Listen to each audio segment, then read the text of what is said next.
We're way behind schedule.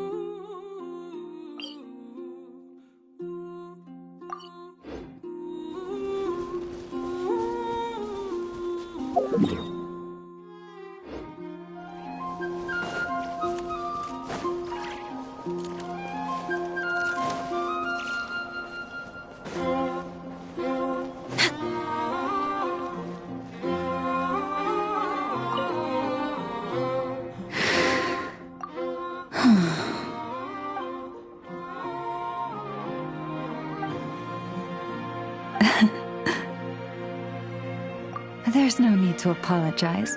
I wasn't sleeping, merely resting my eyes. Besides, this child heard your footsteps and told me of your approach. Animals sense more than we humans. No doubt this is a blessing from the Creator. It acknowledges you as a kind soul. This child persuaded me to trick you by pretending to fall asleep. Let's see if she spies on you or tries to steal your food. Though I have faith in your noble character, even I couldn't help but be a little bit curious about what you would do. Besides, it seemed harmless enough. Can you forgive us? I think we've upset her. What should we do? How about you knead her hand a little by way of apology? My palms are the same as any other human. I'm afraid my kneading might not be so pleasant. But I can bestow upon you my blessing as Moonchanter, and pray that your road ahead is a smooth one. Oh, I completely forgot to ask. What is it that brings you here? So that's how it is. I thank you for your concern. All is well with me. As it so happens, we received a large amount of fresh fruit today. Perhaps you'd like to eat some with me? It doesn't wish to leave us. After a lot of lounging around, it's enjoying the commotion.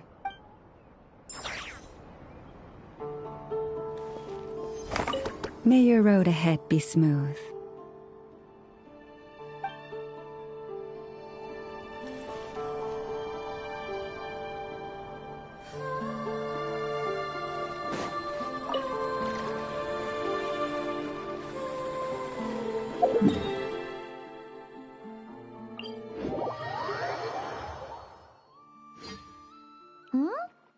What are you looking at?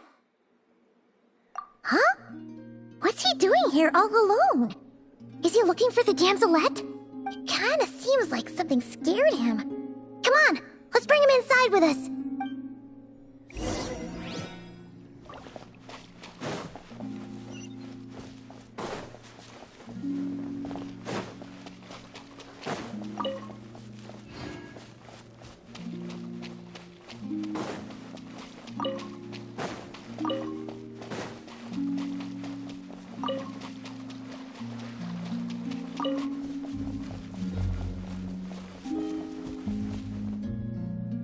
Kalamina!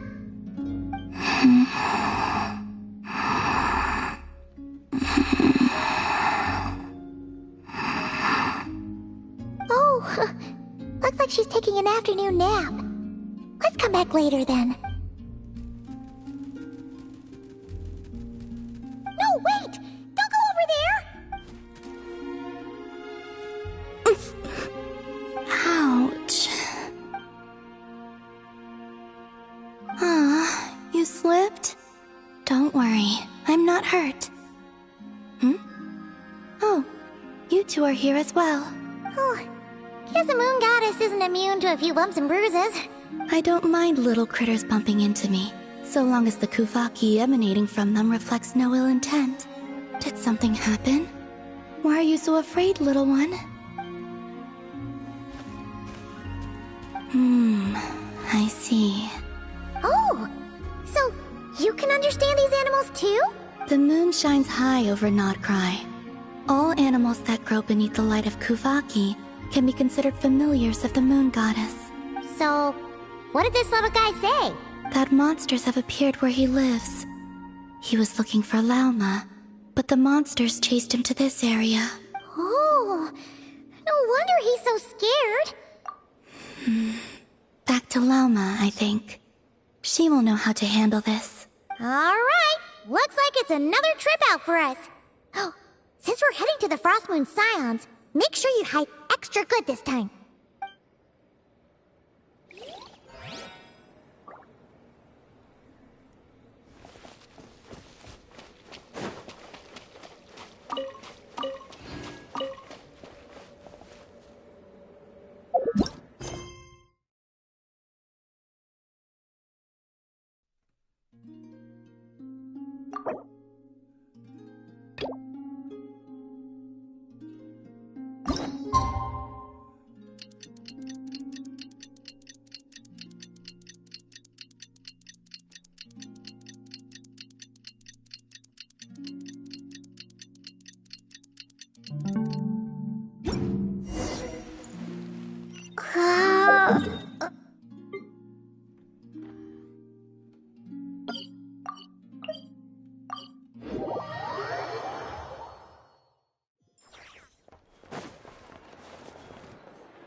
It's been a few days since we said bye to the others in Nasha Town. Still no news about Rarer, though. Where could he have slunk off to? If only he was gone for good. But with all the trouble he stirred up before, there's no way we've seen the last of him. Hello! You must be the traveler in Paimon? Mr. Flynn's has been looking for you. Unfortunately, there's been a serious wild hunt attack over at the quarry. He thinks it's time to regroup and figure out a plan. The Wild Hunt? Oh, uh-oh. We better get over there, right away! Come on, let's go!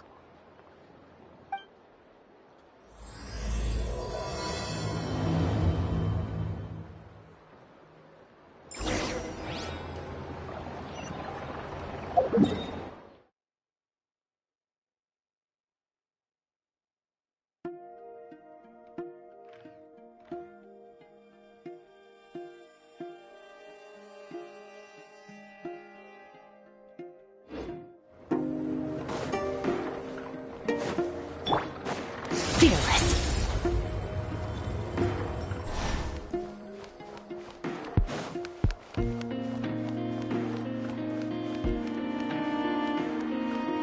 Merciless.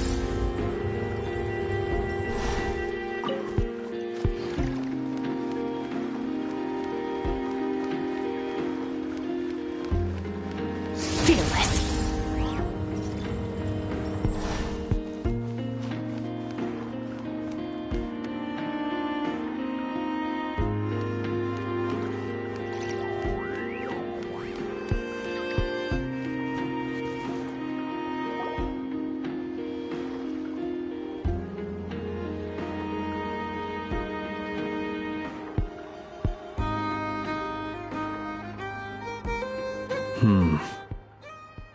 I can barely sense any Kuvaki at all. This whole area feels like a soulless husk. Looks like his appetite truly is insatiable. As if the power of that energy cannon wasn't enough. He's not seriously still getting stronger? What's his endgame here? Ah, everyone's here already. Hey, we made it! So, what's going on? We've all been on high alert since we split up a few days back, expecting Rarir to strike again. But it's like he just vanished into thin air. No one has seen him nor found any trace of his presence. That is, until this morning, when a ratnik found signs of wild hunt activity while out here on patrol. As you can see, the Crystonite itself is physically intact. but the Kuvaki it contained is all but completely diminished. And we're sure that Rarir did this. Who else? He's the only one who could pull off a stunt like this. Kuvaki loss has reached critical levels. Reikir of Solnari set to maximum threat level. Warning, unless de-escalation measures are taken soon, he will pose a threat beyond our ability to contain. The consequences could be catastrophic. Traveler, do you remember when we encountered Rarir just after regaining his body? There wasn't a shred of sanity left. Nothing but madness and rage. Yeah, didn't he shout out a bunch of names? Then he started raving about how nothing in this world mattered to him. Oh, Paimon gets chills just thinking about it. Oh, but the thought that he's still out there, lurking somewhere in Nodcry, waiting for his chance to strike? Oh, even chillier. Last time we fought, we were already at a disadvantage. If he has such overwhelming strength, why would he suddenly go into hiding? Yeah, if I were him and I wanted more Kuvaki, I'd just take it by force. No point staying in the shadows. Unless something went wrong. His whole resurrection thing didn't exactly go smoothly. The other thing is, how does someone who's completely lost their mind still have the wherewithal to cover their tracks so perfectly? Beats me. According to certain medical studies, insanity does not always entail a complete loss of rationality. It may be that he is simply living in a world of his own. That actually sounds about right. He was ranting away to himself the whole time, like he had zero interest in talking to us. There are many unanswered questions here. He could be right under our noses, and we'd still be in the dark. Besides his name and title, we know little about him. Certainly nothing about his past, or what he might be hoping to achieve. Exactly. And we wouldn't even know where to begin looking. Even Boss hadn't heard of the Raihir of Solnari before all this.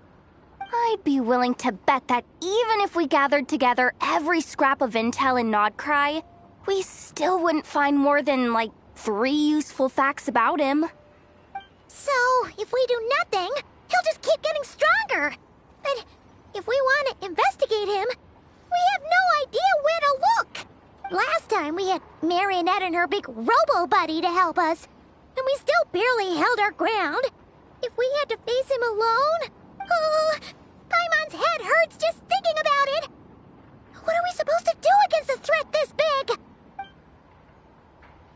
Well, I do have a little hunch about his next move.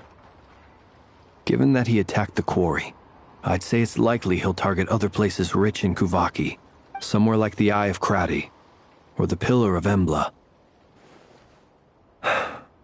One thing's for sure. If we just sit back and let him keep absorbing Kuvaki, we really won't stand a chance against him. A perfectly reasonable hypothesis.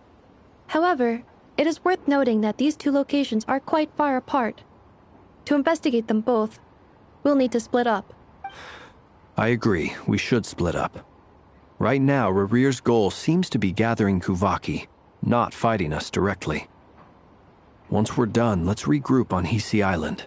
Wait, why Hisi Island? If I recall correctly, your largest goddess statue was carved from Kuvaki-rich ore, was it not? That's right. Yes, it could well be a potential target of his. I should head back and start evacuating the pilgrims.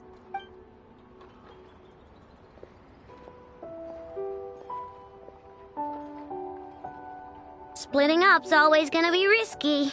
But I guess we don't have much choice, right? We're in a race against time here. And if we do run into Rarir, what then? That's when you follow the third rule of treasure hunting. Run like the wind. Didn't you say the third rule was go with the flow? I don't know. Did I? Anyway, whatever. In this situation, go with the flow means go find backup. Agreed. If anyone finds so much as a trace of Rarir, do not pursue him.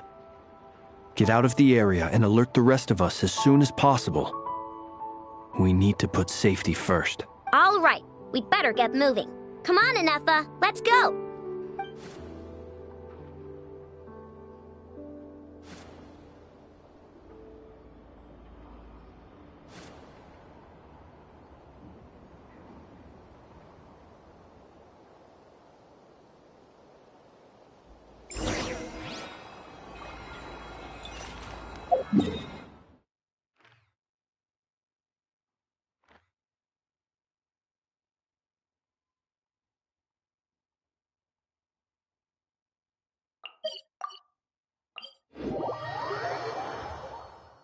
Merciless.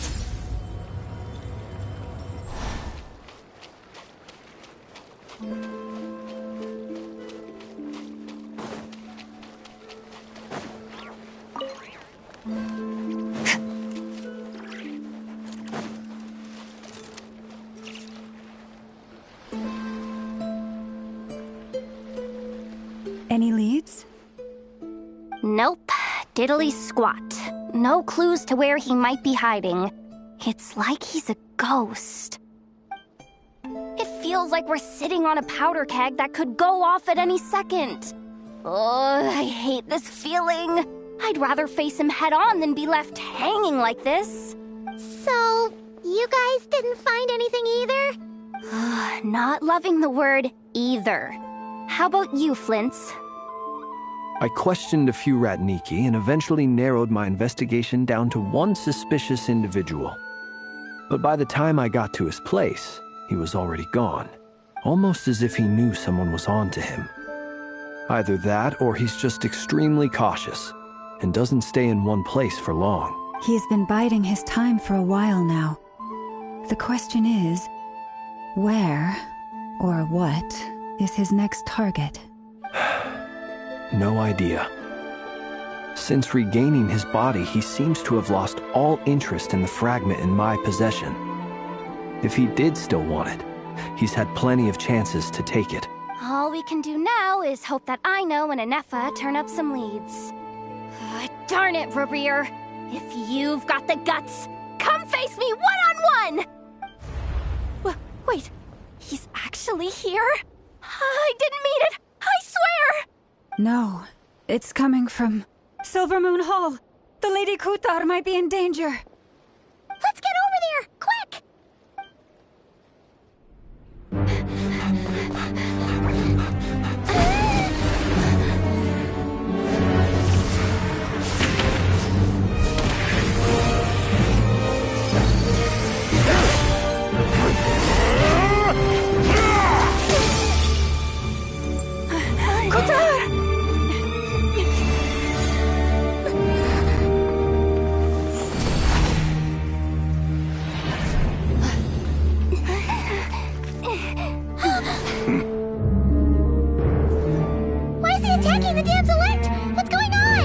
No time for questions. Stop him!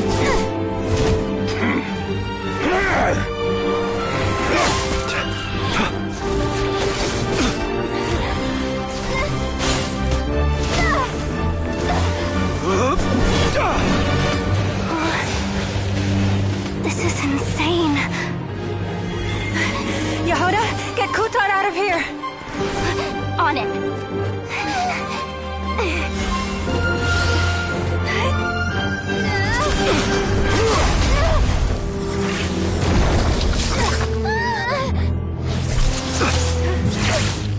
Look where your feeble light has gotten you. Now you shall plunge into darkness. Felindus, soon I will find a way. Watch out!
barely made it out of there alive. What's that guy's deal? How'd he get so crazy strong? He's a threat to this entire nation. I doubt his strength could even be measured by conventional standards.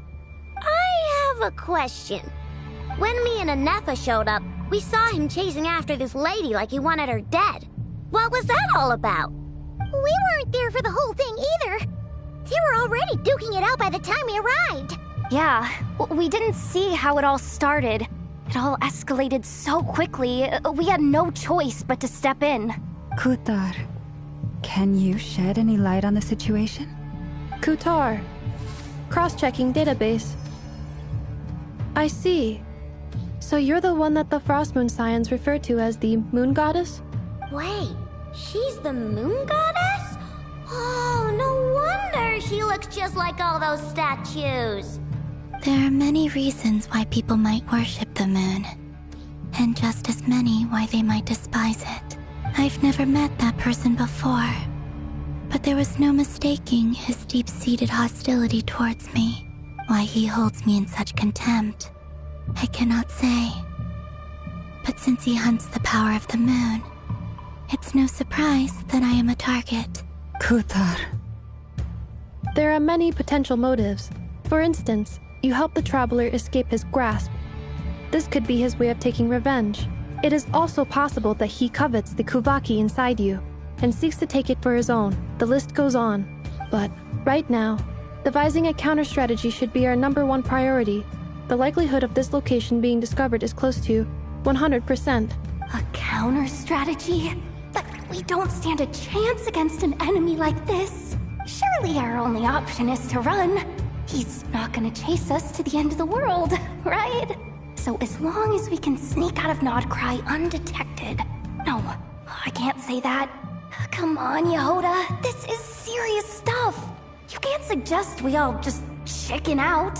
Running is our only option. Huh? You seem surprised, but what other choice do we have? We are facing an enemy we cannot possibly defeat in battle. Well, I mean, yeah, but still. It's not too late. I can distract him, so you'll have plenty of time to make your escape. Wait, what? You're gonna act as bait? Doesn't that make sense? I'm the one he's after. There's no need for you to risk your necks on my behalf. A coyote doesn't stop for bypassers while it's howling at the moon. What is it, Loma? The Frost Moon Scions have already grown accustomed to life without their goddess. My presence here is no longer essential, and this is not my home, so you needn't ask me to stay. We can't just roll over and let him get away with this. That's not our style. Yeah, we can't just call it quits after everything we've been through together. Besides, she pretty much saved my life back there. If I just ditched her now, I'd never forgive myself.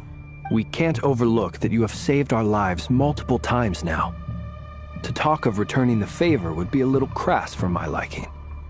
But suffice to say that we are friends, and friends look out for one another. River's true objective remains unclear. Even if we were to sacrifice Miss Kutar, there's no guarantee he would stop. But... Kutar, I know why you left the Frost Moon Scions so long ago. It was because people started treating prayer as a form of trade. They would make self-centered wishes, force you to accept meaningless offerings in return, and then expect you to perform miracles for them, as if that were their entitlement. If it were me, I might have walked away too.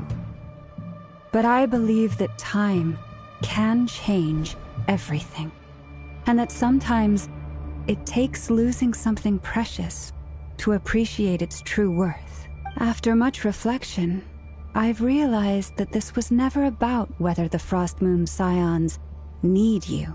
Any relationship based on need is purely transactional. What I truly hope is that you'll choose to stay, not out of obligation, but as part of our family. You were born here, and now you've returned. Who knows? Perhaps it was the moonlight that guided you home. Thank you, Lauma. But my power is on the wane. I'm afraid I will be of little use to you now. Very well then. I'll do as you say. Both times you saved us, we were transported across great distances in an instant. Is that one of your powers as the moon goddess? It is, but I find it very draining. I barely managed to pull it off just now, and it will be some time before I'm strong enough to do so again. Rejected by the world, my power is dwindling. Like a lake, cut off from its source, slowly shrinking away. Now, it has almost run dry. What do you mean, rejected by the world? The 3 moons belonged to the ancient bygone era in which they came into being. From the moment I was born, the world itself has been steadily sapping away at my strength. The 3 moons are not one and the same. As the goddess of the Frost Moon, I cannot wield the powers of the other 2, yet moonlight has a way of blending together. Each can reflect the other's glow, so when our fingers touched, I was able to restore my strength by drawing Kuvaki from the eternal moon's marrow. But this method of recovery is painfully slow. If only we could find the... It's the Wild Hunt! Even faster than we expected. We'll have to finish this conversation later. See how those Wild Hunt creatures are running away from us. They're likely just a scouting party, which means Rerir won't be far behind. Then what are we waiting for? Let's get the heck out of here!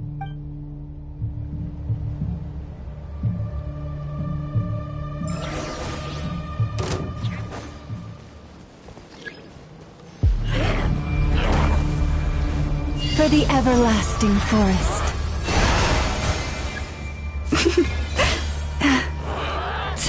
Beware the creatures of the night. Oh, they just keep coming! This is driving me nuts! Rerir's closing in on us. We need to pick up the pace. There's too many of them! And this time, we can't fall back on Kutar's health to escape! This goes on much longer. Ultimatum protocol. Yeah, defensive mode engaged. For the everlasting forest. Lead. The long sleep beckons. Close your eyes. Observe. Look! A rainbow! Preparing for dust-up. Cleanup sequence initiated. With one heart, we pray. Forest, protect us. The night cometh. Be silent. Flash attack!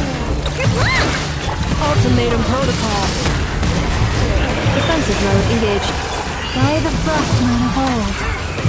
You poor lost lamb. Beware the creatures of the night. Ding dong gutter bomb!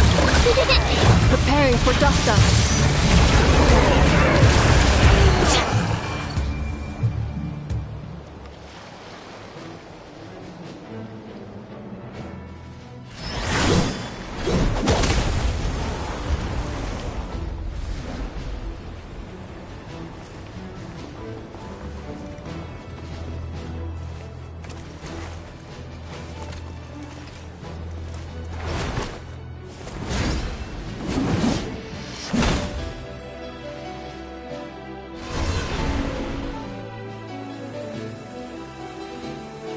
What's the matter? Bit off more than you could chew? Who are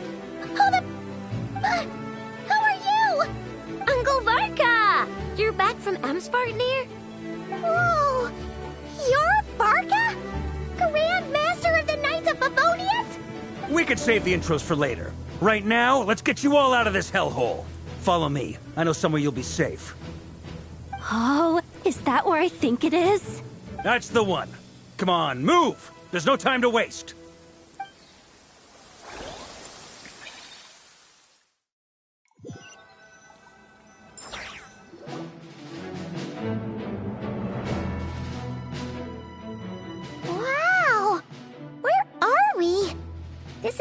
well hidden.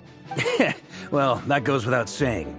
This is the Knights of Favonius' meeting place in Nodcry, and a contact hub for the Northern Intelligence Network. AKA, the black market of intel. No matter what faction you're with, it's the place to buy and sell information. Their headquarters are in Nodcry, but they've got contacts in every nation. As an expeditionary force on foreign soil, working with them has offered us the most effective way of getting our hands on reliable local intel. This is where we meet, so naturally, it's secure. Anyway, where were we? Folks from Nodcry should be pretty familiar with me by now. But I believe this is the first time we've met. Allow me to introduce myself. I am Varka, Knight of Boreas, and Grand Master of the Knights of Favonius. We've heard all about you. This meeting's been a long time coming. You look way younger than Paimon expected. But you definitely have that Grand Master vibe. Well, I'm no spring chicken. Just not showing my age yet. Definitely feeling some of that back pain today, though. Rushed back from Amsfartnir without a wink of sleep, only to get right into another fight with that freshly revived maniac. Another? You mean you fought him before? Yep. He wasn't nearly as strong back then, but he was still a formidable foe. I brought some of the knights along to give him a little surprise, but he saw us coming from a mile off. My squad took heavy injuries, and I barely made it out alive myself. We knew it might have been our last chance, so we staked everything on it. But still, it wasn't enough to stop him. I tried tracking him down afterwards, but he didn't leave a trace. Even in his unhinged mental state, he's as cautious as any trained operative. So, I decided to come find you. And as luck would have it, turned up to find you being ambushed by the Wild Hunt. The rest, you already know. Is that why he's been frantically absorbing Kuvaki these past few days? Because he sees you as a threat? Maybe I'm part of the equation, but even if I weren't, I'm sure he'd still be gathering power. He's clearly working up towards something. Note to self, Uncle Varka's strength rating officially upgraded. Guess it's my turn to ask questions now. So, what exactly has been happening in Nodcry? Why is the Wild Hunt returned in humanoid form? And why is it after you? That's a long story, but I'll try to make it quick.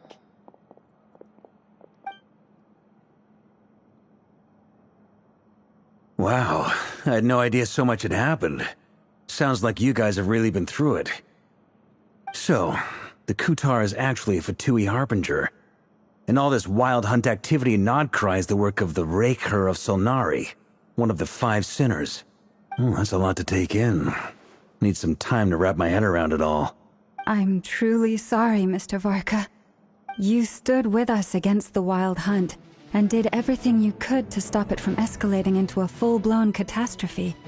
And then, the one time you're away, it all comes to a head and all your hard work gets undone.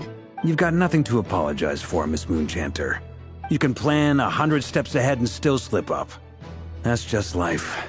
No one knows what tomorrow holds. You can't predict which way the wind will blow next. And, to be perfectly honest, I can't say I'm surprised. For all the times we've defeated the Wild Hunt in the past, we've never been able to completely wipe it out. Turns out, we were just delaying the inevitable. But now that a new variable has come into play, fate may well take a different course. A new variable? You mean us? Who else? And in a strange way, I think his resurgence might not be an entirely bad thing.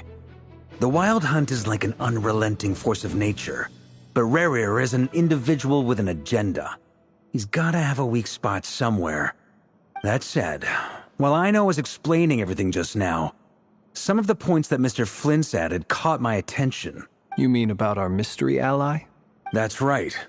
From what you've said, not only did they lead you straight to some key files, they also shielded Hisi Island from a lethal Kuvaki blast.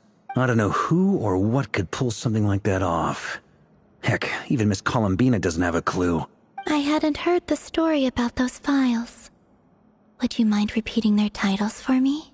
Wild Hunt Phenomena Log, a Nodcryan Ratnik's Field Journal, and Kuvaki Survey Log. Oh, No, still doesn't ring a bell. Another dead end. Guess all we can do now is hope that our mystery ally keeps showing up when we most need them. Still, it's safest to assume they won't be intervening again. From here on out, we'll have to resolve this crisis by ourselves. Your intel also explains something else I've been wondering about. The reason I led my team to Amsfarnir was because we'd had reports about a possible source of the Wild Hunt showing up there. But once we looked into it, it turned out to be a red herring. I don't know who was behind it, but clearly, it served its purpose. I doubt it's by chance that he happened to make his comeback while my attention was diverted. And from everything you told me, it sounds like his scheming began well before his return. So maybe luring me away was all a part of his plan. But is it even possible that he orchestrated all of this by himself? The Moon Maiden and the Raker of Solnari, Nodcry of all places. The way everything is unfolding, it can't be a coincidence. So, what do we do now? Got any ideas? Right now, we've got at least 3 things to consider. Let's go through them one by one. First, we need to figure out how to take down Rerir. If we can't beat him in a straight-up fight, the rest won't even matter. To my knowledge, the bulk of Nodcry's fighting force is already gathered here. But even with everyone united, we're still no match for Rerir in his current state, let alone with his power still growing. What if there was a way to tap into a new power of our own? How so? Have you thought of something, Columbina? 3 moons once watched over this world. The Eternal Moon was the largest. The Frost Moon was the brightest. And the Iridescent Moon was the most mysterious. They say that back then, the 3 moon goddesses wielded immense power. Enough to shape the workings of the world itself. I now bear the Frost Moon's power, and the Eternal Moon's marrow resides within the Traveler. Hold on. Are you suggesting? The iridescent moon. The last piece in the puzzle. That's right. If we can find the Iridescent Moon's marrow, I will be able to regain my strength much more quickly. The 3 moons are said to stir the tides and illuminate all things. Perhaps they hold further secrets beyond our understanding. According to my analysis, the solution is feasible. However, it is subject to one major condition. How do we locate the Iridescent Moon's marrow? I know a way, but we will need to visit the Fatui's Experimental Design Bureau. The Experimental Design Bureau? Are you saying we need to involve Marionette? Yes. I must speak with Sandrone. It's a long way from here to the Experimental Design Bureau. There's a high chance you'll be spotted. You shouldn't go alone. Then that's settled. Next up, our second priority. Somehow, we need to figure out Rerir's end goal. As you saw for yourselves, when he was still in his Wild Hunt form, everything he did was for the sake of recovering his body and resurrecting himself. His first act since then, after laying low for a while, was to try and assassinate this young lady. People's obsessions often reveal their greatest vulnerabilities. There must be a reason why he despises the moon so deeply. Perhaps it sheds some light on his title, the Raker of Solnari. The Wild Hunt has plagued Nodcry for centuries now. If we want to stop it for good, we have to get to the root cause of what's driving it. It's true. We still know very little about him. If Kuthar hadn't given us that lead, we wouldn't even know his name. But where would we even start? I doubt even the Intel Queen of Nodcry has a clue, and she has info coming out of her ears. Oh? That's a rather hasty conclusion for someone who's so painstakingly meticulous when it comes to dealing with machines. Ah, she heard me.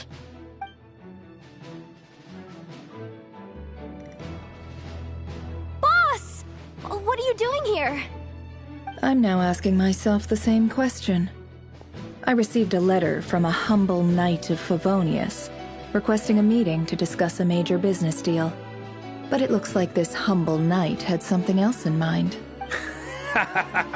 Details. Miss Neffer, the important thing is that you've arrived at the perfect time. Since his failed ambush, I've been racking my brains trying to come up with a plan to fight Rarier. Given the severity of the situation, I think it's fair to say that our only chance lies in uniting as one. And I'm talking all the factions in Notcry. We can't do this without the Curatorium. But I knew it'd be a tough job to win you over. So, I took the liberty of reaching out for a little chat. Wait a sec. How did you even hear about this place, Nefer? Didn't you say this is meant to be the Knights of Favonius' meeting spot? And a contact hub for the Northern Intelligence Network? And isn't it supposed to be super hidden? You really think he could have gotten settled in Nodcry without my help? Besides, I'm the one running this gig. Of course I know where the meeting place is. Allow me to introduce the current head of the Northern Intelligence Network. If it's intel you're after, she's your woman. Pretty much seen and heard it all. Please spare me the flattery. Let's cut to the chase. Seems like you've run into some trouble, huh? Well, this certainly qualifies as an unforeseen crisis. On behalf of the Curatorium of Secrets, I wish you all the best of luck. So you're just going to sit this one out? Why should I get involved? What could possibly be in it for me? What if we told you we can't do this without you? Oh? Then I'd say you'd better make it worth my while. I don't work for free. I can't put a price on something like this. It's just not in my nature. But then again, you and I have always been polar opposites in this regard. So I can't exactly say I didn't see this coming. If you insist on compensation, I will pay you. Consider this a formal commission. Sound fair? You just don't give up, do you? Too bad. I know you well enough to know you can't afford my prices. The riskier the job, the more it'll cost. And a Moonchanter's stipend isn't exactly generous. Unless you're planning to start passing the donation box around among the faithful. Boss, just a thought. If they come up short, maybe you can take the difference out of my next few paychecks. Things got really dangerous during the fight with Rarier. If this girl hadn't saved me, I'd be ley line fodder by now. I'd be gone for good, boss. If there's any way we can make this work, I'd really like to help her. Please? I'm begging you. This is why I'm always telling you never accept favors. They are the hardest debts to repay. You have to be careful who you get involved with, or you invite all kinds of misfortune. Very well, Yehoda, I will help. But just this once. Don't count on this happening again. Flynn's. That fragment that Rarier was after. Do you still have it on you? Of course. Let me borrow it. I need it to follow up on some leads. Wait, you actually have some leads? Shh. This is top secret information. I get it. We all have things we'd rather keep to ourselves. Plus, I know we can count on you. So we'll leave the intel gathering in your hands. And that brings me to the third and final item. We need to find a way to distract him. We need time to make our move, so someone will have to stall him. I'm in for this part, no matter what. Anyone coming with? Count me in too. Come off it, you two. Quit playing heroes. I'm way ahead of you here. And Nefa did a scan of the Moon Goddess's Kuvaki signature, and we're gonna use it to make some decoys over at the Kramkake craft shop. Anyone who's in, follow me. Once they're ready, we'll deploy the decoys across Nogcry. So as long as the rest of you keep moving, he won't catch on to your scent and won't be able to track you down. I like it. Genius idea. No biggie. All right then, we'll split into 3 teams. Once your team has finished their mission, return here and wait for the others. Dismissed!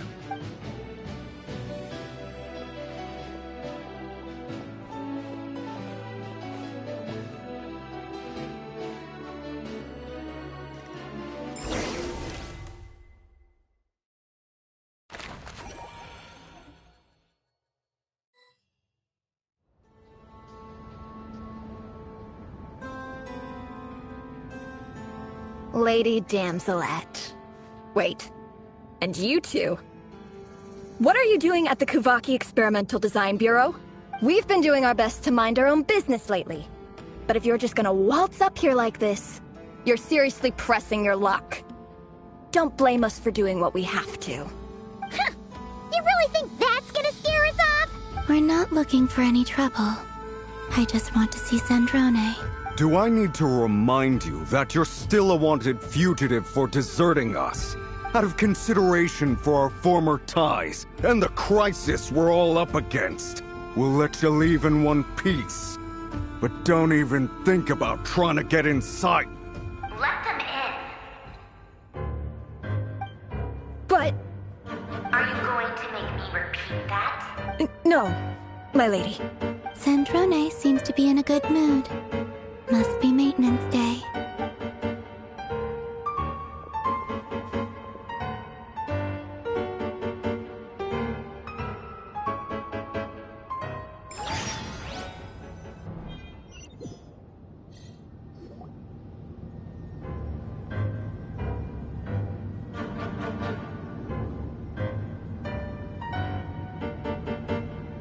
So tell me, to what do I owe the honor this time? Actually, before you answer that, just so we're clear, we're not colleagues anymore, Columbina. I don't owe you anything. I promise it's nothing big. It seems like you've gotten the wrong idea here. The only reason I let you in was because I was bored. It seemed like a way to kill some time and satisfy my own curiosity.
Whatever miscalculations I may or may not have made in the past, I haven't lost the plot enough to even consider sticking my neck out for your sakes.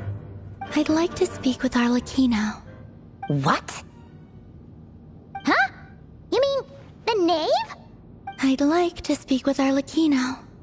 Is she in Nodcry? No, she's not.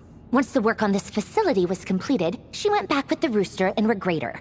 The only ones in Nodcry are me and... What is it you need to speak to her about anyway? Rerir is hunting me. If I'm going to face him, I must first retrieve the lost moon.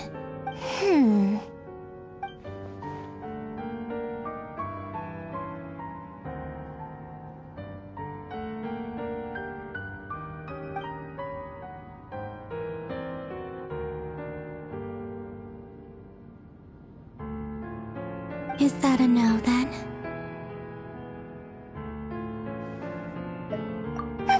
As if I need reminding. I was this close to settling things with him before someone decided to whisk me away to their weird little garden. Have you held any tea parties lately? Tea parties? Yeah, obviously. You don't seriously think we'd pack it all in just because you aren't here. If anything, they've been more eventful than ever. Just me, Arlecchino, and a bunch of insolent, insensitive guests who won't stop asking where you've gone. Oh, they've been a real joy. I bet you served them the worst tea you have. Just like you used to do to me when I upset you. Who cares about how good the tea is when there's no one around to drink it? I keep losing people. First Rosaline, now you. I'm running out of people who can make me laugh. Honestly, what could be more ridiculous than the multi-centenarian goddess, who's only ever had the plain herbal tea she received as offerings? You'd always brew a different type of tea for me each time. Was it really just to see how I'd react?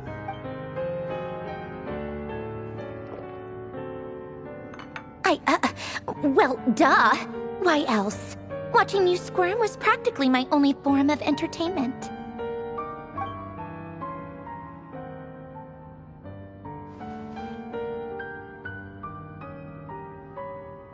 Oh, yeah. And Capitano sometimes used to bring Tartaglia around, too. But I guess we won't be seeing him again. Well, I guess we are overdue for a get-together. Polonia!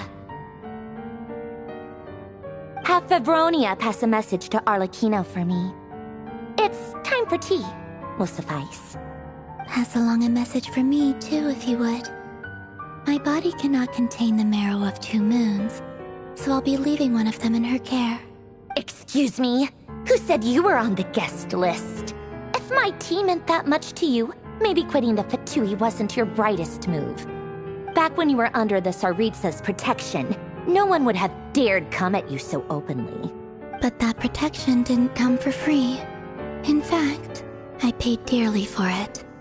At the end of the day, it was just another transaction. I just got tired, that's all. I never wanted any part in their grand ambitions, and I've had enough of being treated like a bottomless supply of power. It brings back memories from the old days, when I was still worshipped as the moon goddess. Centuries on, it may be a different group of people, but I see the same greed in their eyes. I figured you'd leave eventually. You didn't have as much of a reason to stay as I do. The Tsaritsa gave you shelter and protection, but that was it. Nothing more, nothing less. Meanwhile, the Fatui demanded everything from you in return, until it was more than you could bear. I get why you left. And frankly, I have no interest in dragging you back just because the higher-ups told me to. But if you keep hanging around with this riffraff, the next time we cross paths, we might be enemies for real.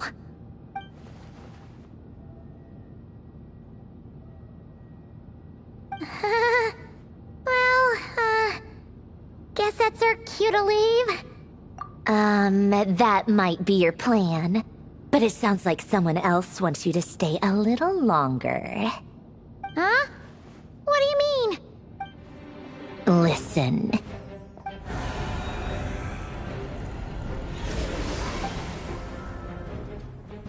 My lady, it's the Wild Hunt. A horde of monsters is headed straight for the facility. Another uninvited guest trying to crash my tea party. Clear the area. I'll handle this. Wait, what? You want us to leave you here by yourself? Huh. You'll be lucky to make it out of this alive. You really think you can afford to worry about me? Go on, get out of here. You may have stopped Polonia from crushing him last time, but I've made sure that won't happen again. The entire Experimental Design Bureau is rigged for war. Stay and watch if you want, but it'll be at your own risk. You're not flagged as friendlies in the weapons system. Don't tell me what to do! Look, if you're leaving, make it quick, or you'll just get in my way. There's a secret passage on the 2nd floor. It'll take you right to the plains out back. Stare all you want, Columbina. You're not getting another invitation to my tea party. I know. But thank you anyway, Sandrone. Ugh, this is exactly why you shouldn't hang around with those people. All their melodrama and sentimental nonsense is rubbing off on you.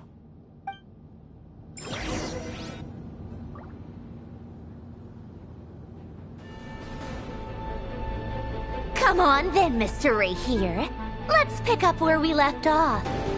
It's your Wild Hunt monstrosities versus my beautiful creations. Let's see who comes out on top.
Polonia! Get him! I've upgraded Polonia again since our last encounter, and uploaded every last scrap of your data. So let's finish this, once and for... She's not here. Where did she go? Hey! Over here, you big... Cursed moon. Go. Keep searching. She cannot have gotten far.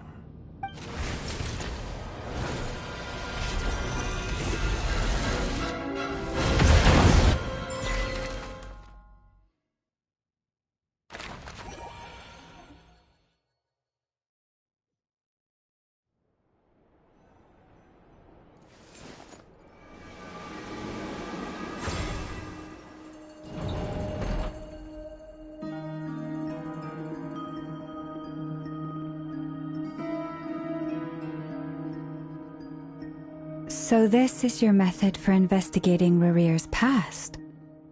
It almost looks like some kind of ceremony. Good deduction. But it's quite a different affair from what you're used to with the Frostmoon Scions. Whoa! First time I've ever been in here. Boss always said it was off limits, so I pictured some kind of creepy dungeon. But it's actually kinda nice. Oh, I guess this must be Sumero decor? That's where Boss is from. And that nice shopkeeper who sold me my treasure compass. I'm not sure exactly what you've got planned, but it looks like you're all set. When do we begin? Whenever we wish. But for some reason, I've got a feeling this isn't going to end well. I've never faced Rarir myself, but from what you've told me, his power is beyond anything I could imagine. I, on the other hand, am just an ordinary businesswoman. Our paths should never have crossed, yet here I am, forced to make an enemy of him. If you ask me, you're about as far from ordinary as it gets. So what are you saying? You're getting cold feet? Once I take a job, there's no backing out. Still, I have to ask myself if the power I'm relying on will even work on an opponent of this caliber. And also how to make sure I come out of this alive if things spiral out of control. Death is the one thing we can take for granted. It is the great equalizer, however fortunate or unfortunate we may otherwise be. So it's important to consider how to spend what lifespan we have left. Come on, boss. Lighten up. Quit talking about death. It's bad luck. For once, I agree with you. When you're up against a foe like Rarir, there's no such thing as being too prepared. Is there anything I can do to help? That won't be necessary. I've already made up my mind. Time to cash in a precious favor I've been saving for a rainy day. Yehoda, I need you to find someone for me. The sooner the better. Find who? That shady merchant who sold you an overpriced treasure compass the other day. Come on, boss. You're pulling my leg again. In what way is she shady? She showed up when I was completely lost and sold me a neat little gadget that was exactly what I needed. Trust me, she's a good person. Anyway, I know who you're talking about. Don't go anywhere. I'll be right back. Quit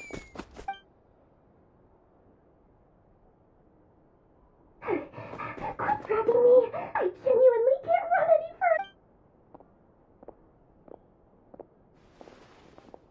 Hey, aren't you?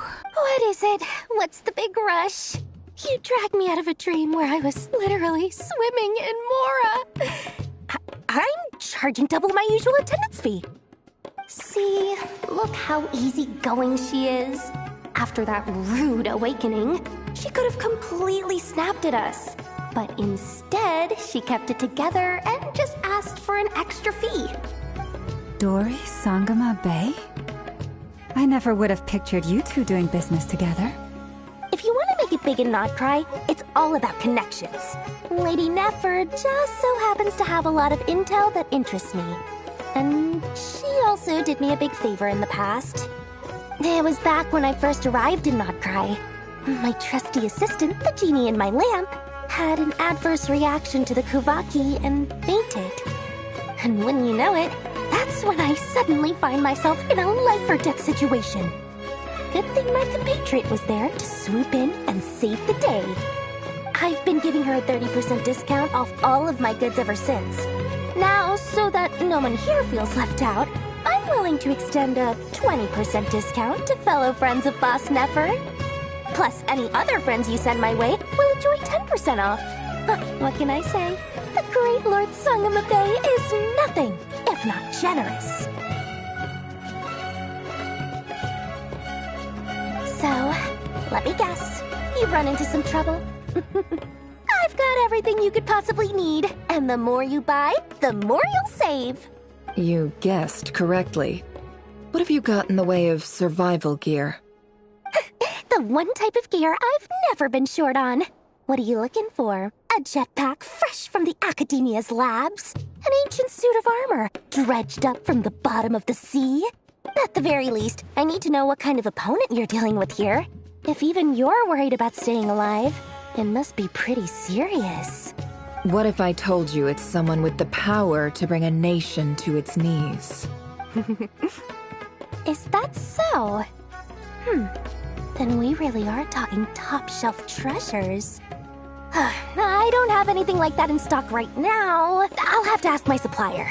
Your supplier? A powerful woman, make no mistake. I can't reveal her identity, but luckily for you, I hear she's planning to visit Notcry in the near future. If you're willing to wait, I can ask her when she's here. Can't say exactly how long that'll be, though. Then, let me put it another way. What would you do if you encountered an enemy like that? Roll over and serve yourself up on a silver platter? Of course not. I have a handy little trinket from one of my generous suppliers, which... Hold on. What exactly are you getting at? No, this is for my personal use only! Let's just say I'm borrowing it, all right? Just for insurance purposes. You'll get it back later. Favors are the worst kind of debt to owe, and now you've got a chance to repay one. A win-win situation, don't you think? Fine. You can borrow it for 5 days. No, make that 3. And for every extra hour after that, I'm charging you 1,000,000 mora. Deal? Deal.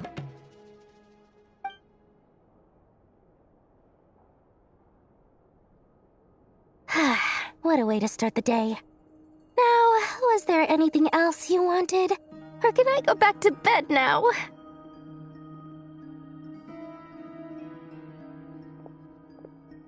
That will be all.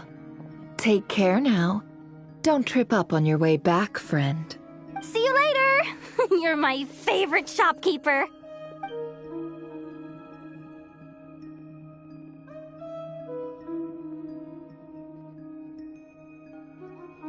Excellent. Everything is well and truly ready. The ceremony can now begin. After initiating the ceremony, your minds will follow me wherever I go. You will see many strange things in your mind's eye. So remember, don't be frightened, and don't make a sound. Now then, let us peer into the Raker of Solnari's past.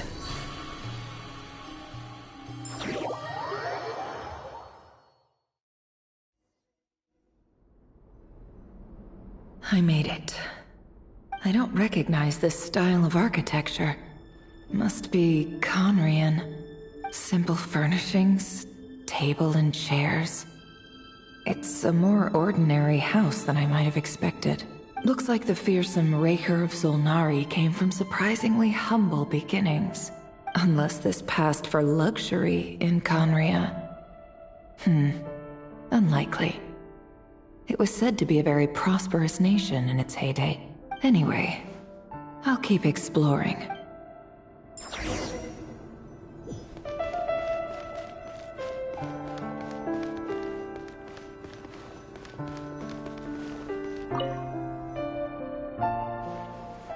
Hi, Reverie. Since you're working extra hours tonight, I thought I'd keep myself busy by checking out that new kebab shop. I've heard good things about their menu. I'll test it out, and if it's as good as everyone's saying, let's go back together sometime. P.S. New stash from the Universitas Magistrorum. I brought some goodies home. A few teacups and a pin rack. Hope you like them. They didn't sign their name. But they must have been close. Sounds like they were living together.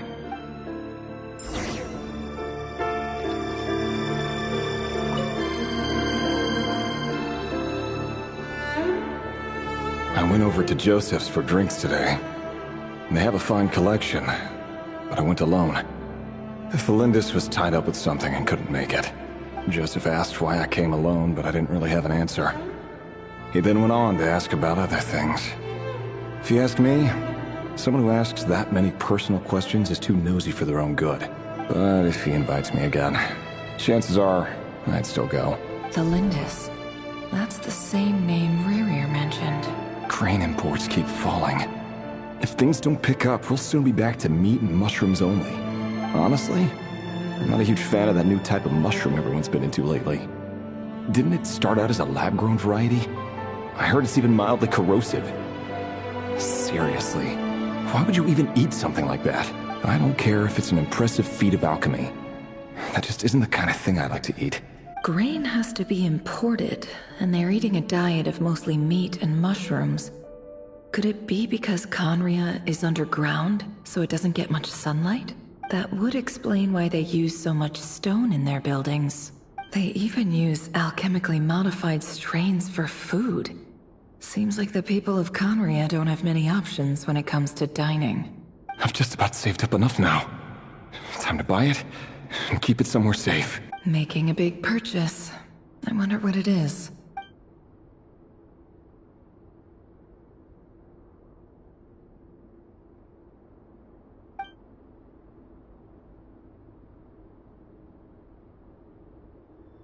He really is a professional.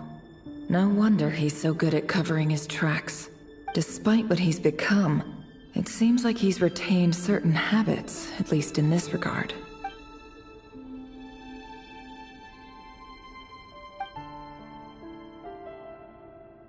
Did Rerir rip it out himself?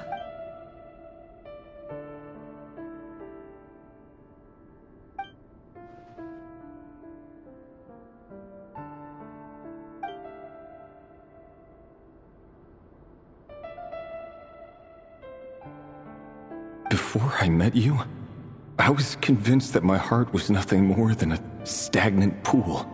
The burial place of a fallen moon. A withered, windless grove where the waters rested forever unrippled. It was you who helped me see that my heart hadn't entirely withered away. That it could still beat to the rhythm of love. This is just trivial sentimentality from the looks of it. Why would he go to the trouble of hiding that? The burial place of a fallen moon.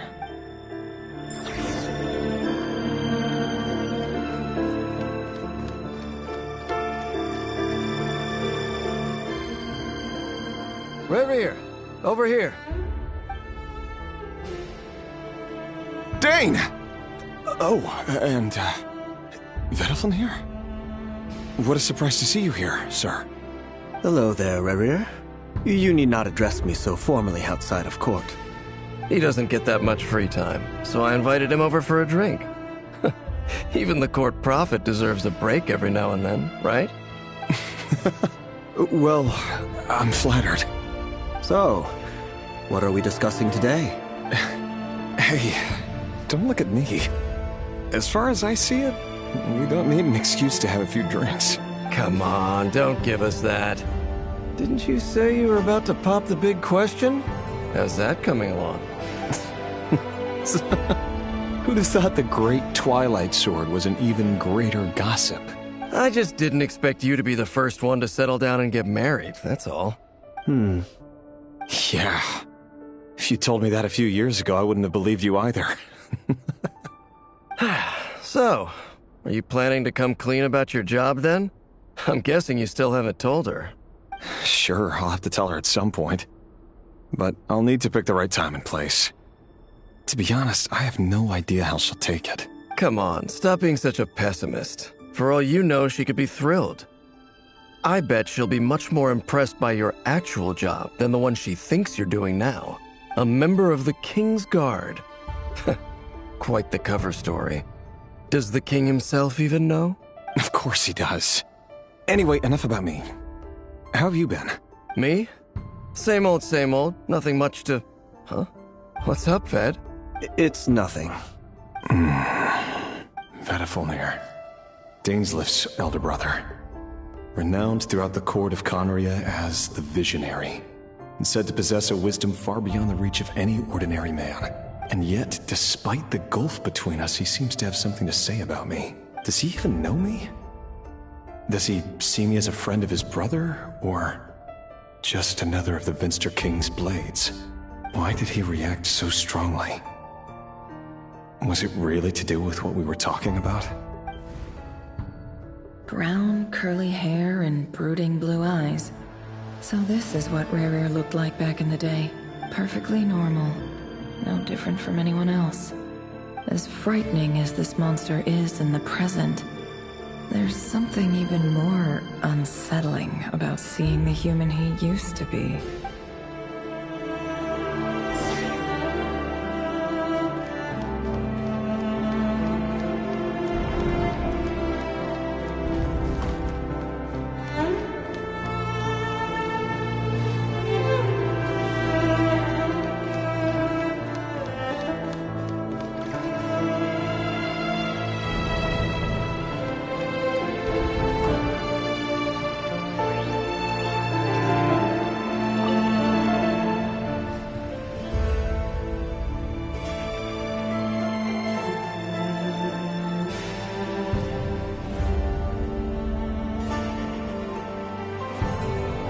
Felindis?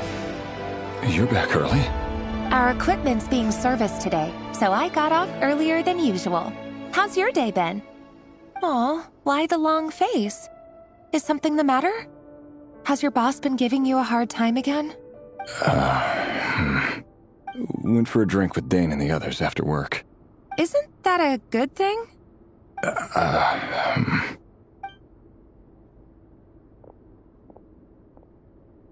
Vedifulnir showed up today, too. You know, Daneslif's older brother. Ah, Mr. Vedifulnir. Yes, I've heard of him. They say that everything he says ends up coming true. He overheard Daneslif mention that I'd recently proposed, and seemed to have an issue with it. But when I asked what it was, he kept it to himself. So, you're worried? You could be such a child sometimes, Revier. We're nobodies. Why would the Visionary be concerned about us? I'm sure someone in his position has much bigger fish to fry. Maybe you're right. You worry too much, Revier. We've been together for ages now, and everything's been going so well, has it not? You've even proposed to me. So, you do remember.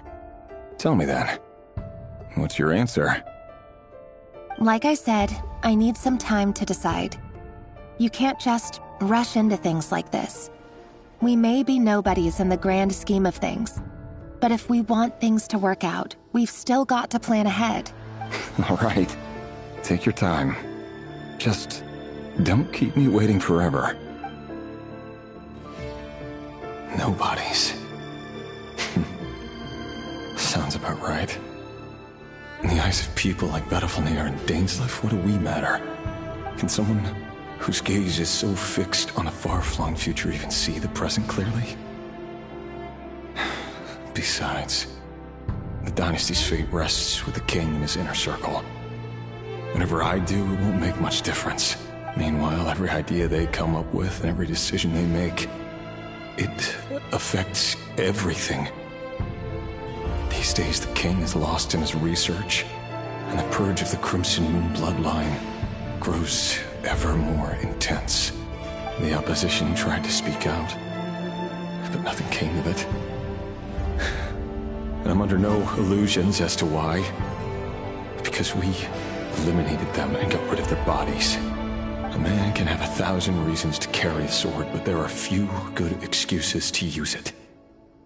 Yet the king has never even considered a gentler approach, and he never will.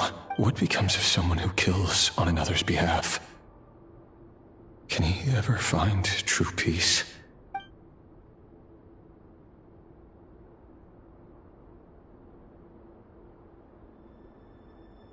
Thelindis?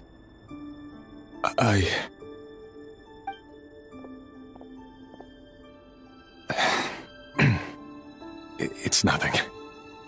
You were right. Fate has never smiled upon nobodies like us. But by the same token, it's unlikely to bear a grudge against us either. There's no reason we can't keep living happily together, cherishing the simple joys of each day as they come. See? You just need to stay positive, Revere. I can feel your warmth, your breath.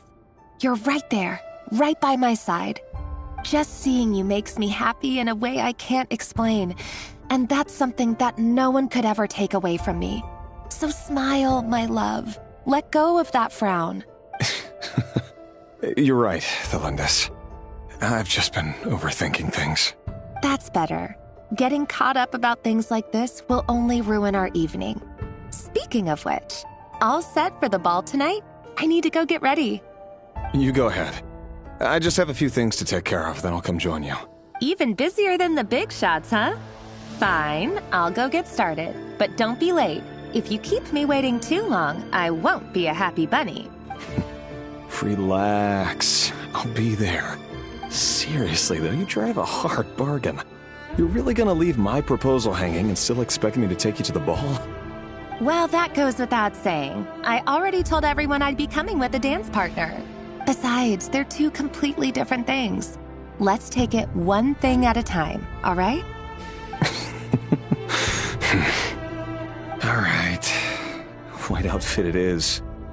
It seems like Rerir was deliberately hiding his ties to the intelligence services by giving the impression that he was just an ordinary member of the Finster King's Guard. He clearly doesn't want his would-be fiancée to know about his other life. Then again, that's hardly surprising. People in the intelligence trade rarely do. Who'd have thought we were in the same line of work? Let's dig a little deeper.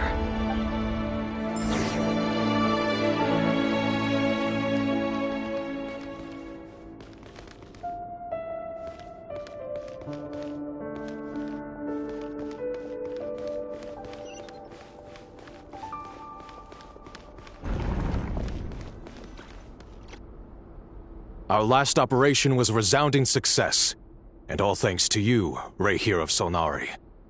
In total, we apprehended 32 dregs of the Crimson Moon, and 67 accomplices. After all these years since the dynasty's fall, so many of them still linger on. Indeed, it cannot be denied. Yet it was destiny that the Crimson Moon should be overcome by the eclipse, and that His Majesty, the all-seeing Finster King, now guides our nation on the path to prosperity. Conria has no further need for a dead moon. But alas, there will always be those who refuse to see the truth, choosing instead to romanticize the past. That's not entirely true. Much about the Crimson Moon era was worthy of remembrance. And that's exactly why they keep trying to see it restored. Many of its secrets remain unsolved to this day. As it happens, that's precisely the field of study my partner is devoted to. You still haven't told her what you really do for a living. Where would I even start? How do you tell someone that you're one of the king's hand-picked executioners? That your hands are steeped in blood? You didn't choose this life, any more than I did. Orphans like us don't get a say. But I'll sure as heck be the one to pay for it. Speaking of which, we need to be more rigorous in the way we identify direct descendants of the Crimson Moon. Someone, it seems, has strong opinions about my future plans. Most likely my marriage in particular. I have a feeling that we may soon become targets of the Crimson Moon's retribution.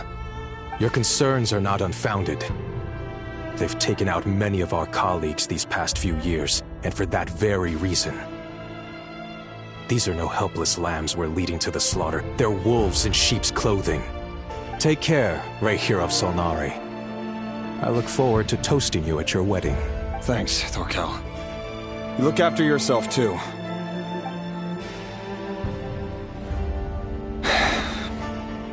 Felindis, I never wanted to keep this from you. You're the last person I would ever want to lie to. But that's exactly why I can't tell you everything. There are things you shouldn't know. Things you cannot know. The moonlit dynasties are a thing of the past.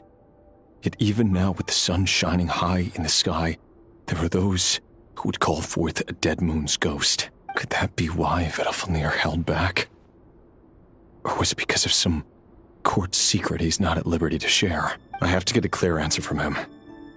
No matter what happens, I will protect Felindis. Rerir seems to be very concerned by Vedalfnir's reaction. Vedalfnir and Dainsleif, the Visionary and Twilight Sword. So that's what they were really like. I've investigated this whole area now. There doesn't seem to be any other memories here. Should I try somewhere else? Wait a second. What's this black smoke?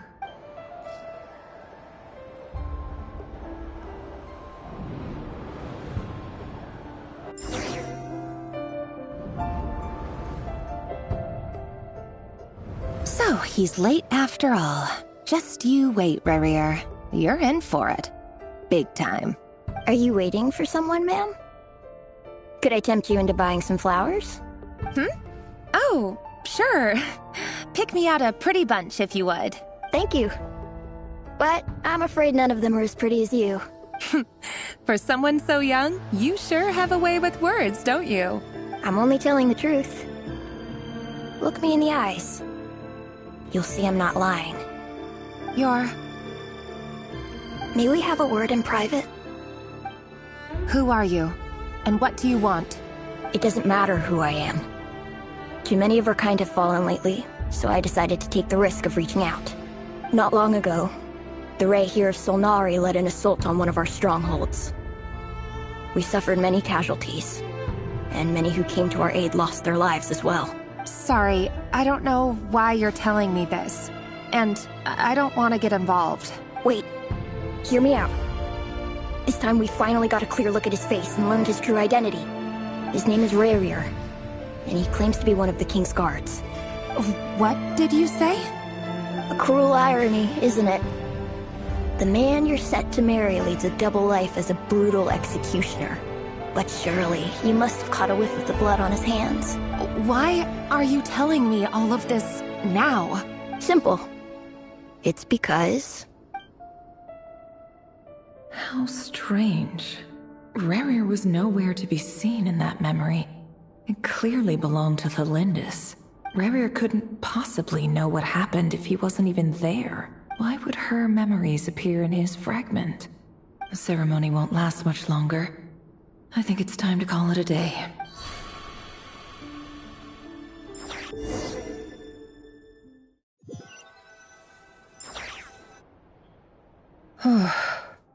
So that was your doing?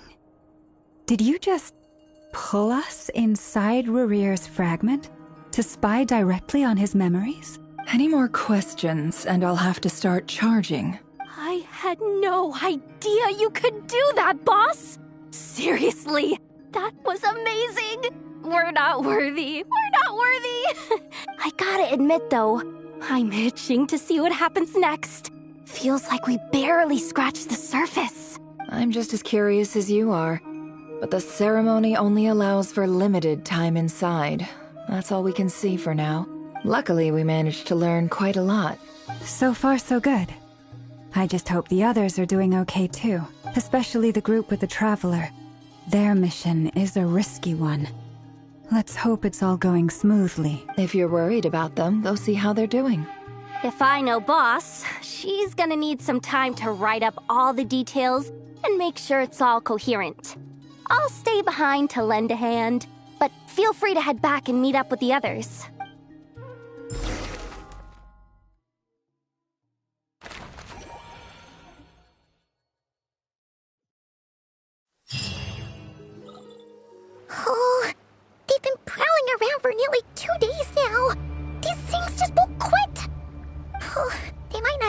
Yeah, but them constantly sweeping the area, our way out is completely blocked.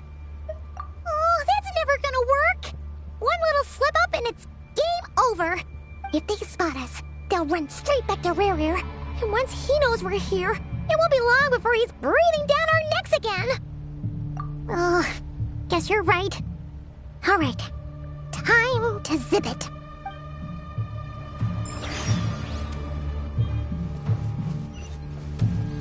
Quick, hide! We almost got spotted!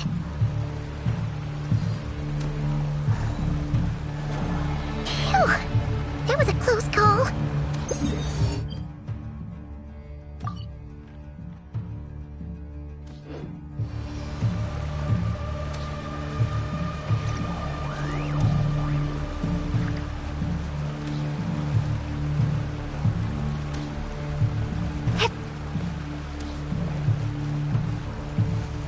Watch out! He's coming this way!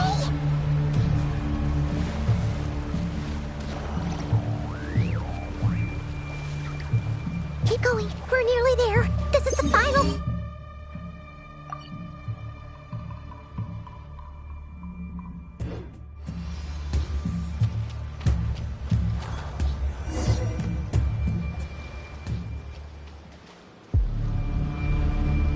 Oh! There's no end to these things!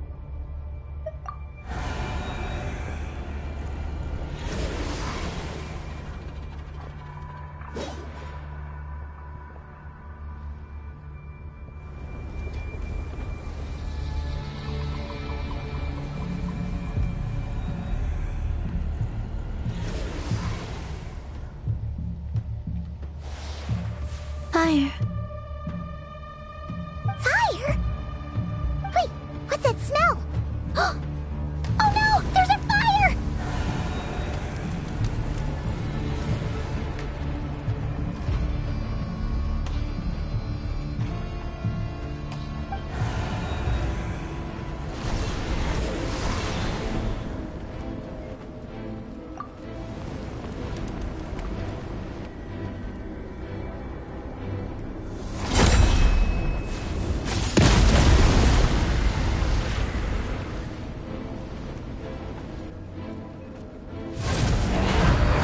Sandrone was right. You look weak, Columbina. The old you would never have let such lowly creatures bar your way. Word has it that you did something for the Tsaritsa, and that's why you've lost most of your power. Freedom comes at a heavy price, doesn't it?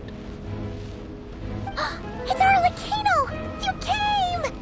Hello again, Columbina. And greetings, guests of the House of the Hearth. It's been a while, Arlecchino.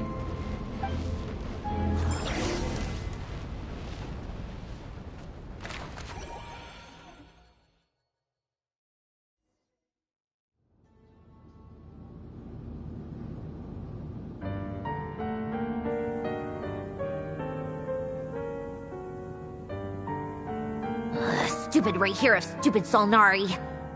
Whatever. I've got all the data I need. Next time we meet, you're finished. He sure doesn't pull his punches. Excuse me, do you need a hand? You can do me a favor by staying out of my way. Can't you see I'm busy? Wait a minute. I recognize that voice. Hello, Miss Sandrone. Father sent us over to help. How considerate of her. Hey, Fremine, get over here and help me fix this.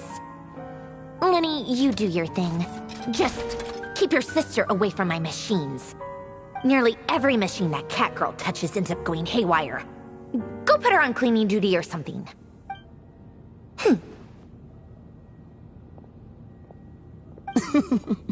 Then let's start downstairs. Fremine, we'll leave this place to you. You've got it. Wait a second. Pretty sure there's still some tea in the cupboard. If you want some, you'll have to make it yourselves.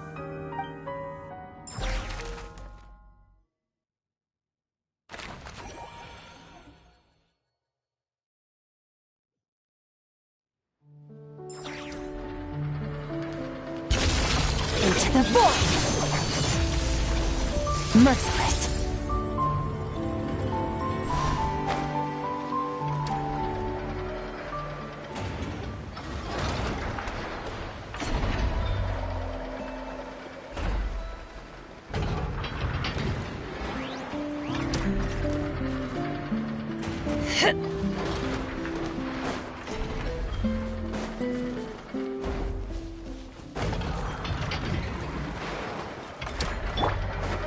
Shower me with the... Blaze over. No touching. Born of... Witness the power of Gugwa. Annihilate.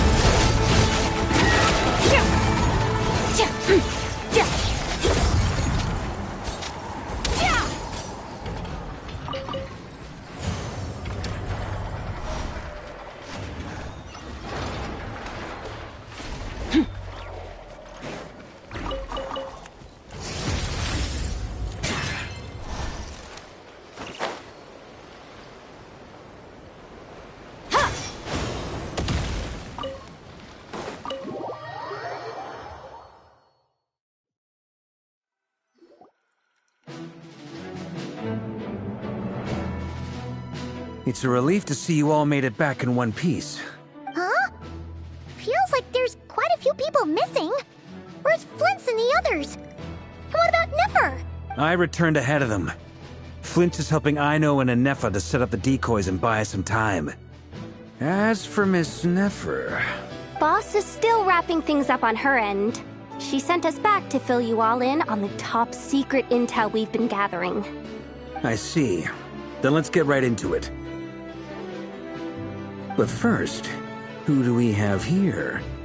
You brought someone else in to help? Greetings. I was invited here to help as a longtime Tea Party companion of Columbina's. You may call me Arlecchino. Surely it can't be. Those eyes. Oh, where have I seen them before? Wait, of course. In those memories we just saw. The only Arlecchino I know is the fourth of the Fatui Harbingers. So either you share a pretty uncommon name, or you're more than just a Tea Party buddy. You're well informed, Grandmaster. A man from Mondstadt living all the way out here in Nodcry, and yet the people and affairs of Snezhnaya seem to hold a special place in your heart. Oh, the feeling's mutual. Sounds like you know all about who I am, too. A Fatui Harbinger. The atmosphere in here just got really tense. Guess we can't just start trusting Fatui Harbingers, even at a time like this. I must admit, though, I'm a little curious. Seeing as the Moon Goddess no longer belongs to the Fatui, what makes you so willing to put your neck on the line here? Nor does Nodcry belong to Mondstadt, Mr. Varka. Yet still, you're fighting for it all the same.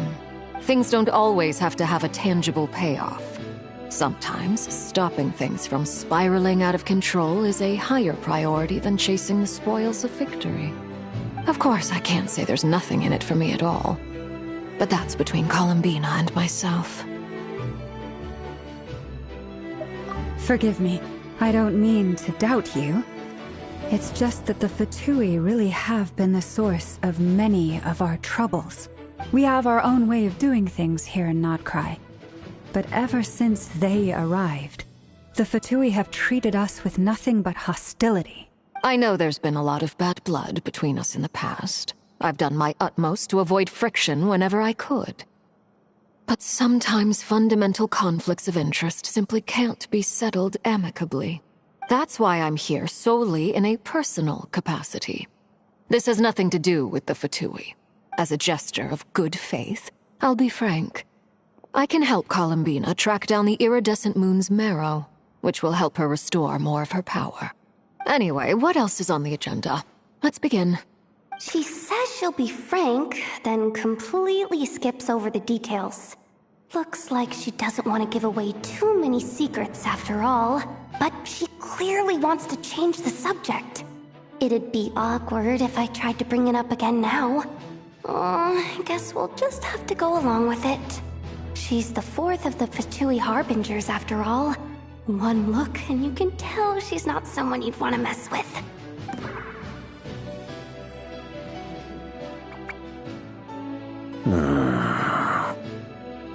Well, since Miss Arlecchino sounds confident in her ability to handle that, we'll proceed to the next topic. Yehoda, time to share that top-secret intel. All right, listen up, everyone. First, we now know that Rerir was originally a Conrian secret agent whose primary mission was to hunt down and assassinate the so-called Dregs of the Crimson Moon. The Dregs of the Crimson Moon? Mm-hmm. In the memories, there was a lot of talk about the Crimson Moon and Eclipse, and a whole bunch of other stuff from the time of Conria. To my knowledge, those were the names of two different Conrian dynasties. Long, long ago, it is said that the people of Conria worshipped the Crimson Moon, drawing a mysterious power from its reflection.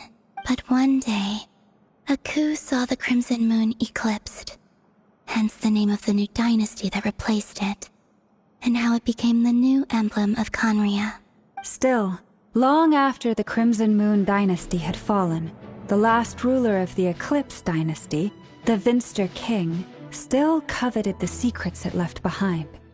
So, he sent the Rehir of Solnari to secretly hunt down the Crimson Moon's few remaining followers. In those days, Rerir showed no signs of madness. In fact, he was as normal as any other person. Oh, and he had a fiancé, or at least a would-be fiancé, called Tholindis. What's the matter?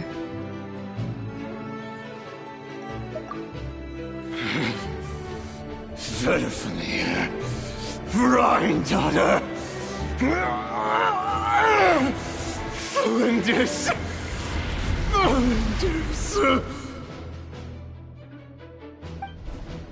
Interesting. Anything else? What about this would-be fiancé of his? Do we know anything about her? Well, she was a researcher at the Universitas Magistrorum, but it felt like she was hiding some kind of secret. Oh, and one more thing. For some reason, Rerir's fragment also contains some of Tholindis' memories, though only a very small portion. Well, no shortage of potential leads, I'll give you that. In any case, it sounds like we can conclude that while Tholindis was still around, Rerir appeared to be lucid and quite normal. Tholindis, it seems, must have been the one thing in this world that he couldn't let go of. Tell me, though, were these pure-blood Conrians we're talking about here? Why do you need to know that? Hold on. If she was a pure-blood Conrian... Oh yeah, just like how it was with the captain. If we could somehow find her, do you think there's any chance Rerir might regain some of his sanity? It's possible, but it would take a miracle. We can't pin all our hopes on that. That merchant who never knows, Dori Sangama Bay. Maybe we could hire her to look into it. All right, then. Let's keep working in our separate teams. Traveler, Paimon, Kutar, and Miss Arlecchino will go look for the iridescent moon's marrow. As for the others... On the way over here, I noticed that the wild hunt monsters had grown even more frenzied in their search for Kutar. At this rate, the people living here will be in grave danger too.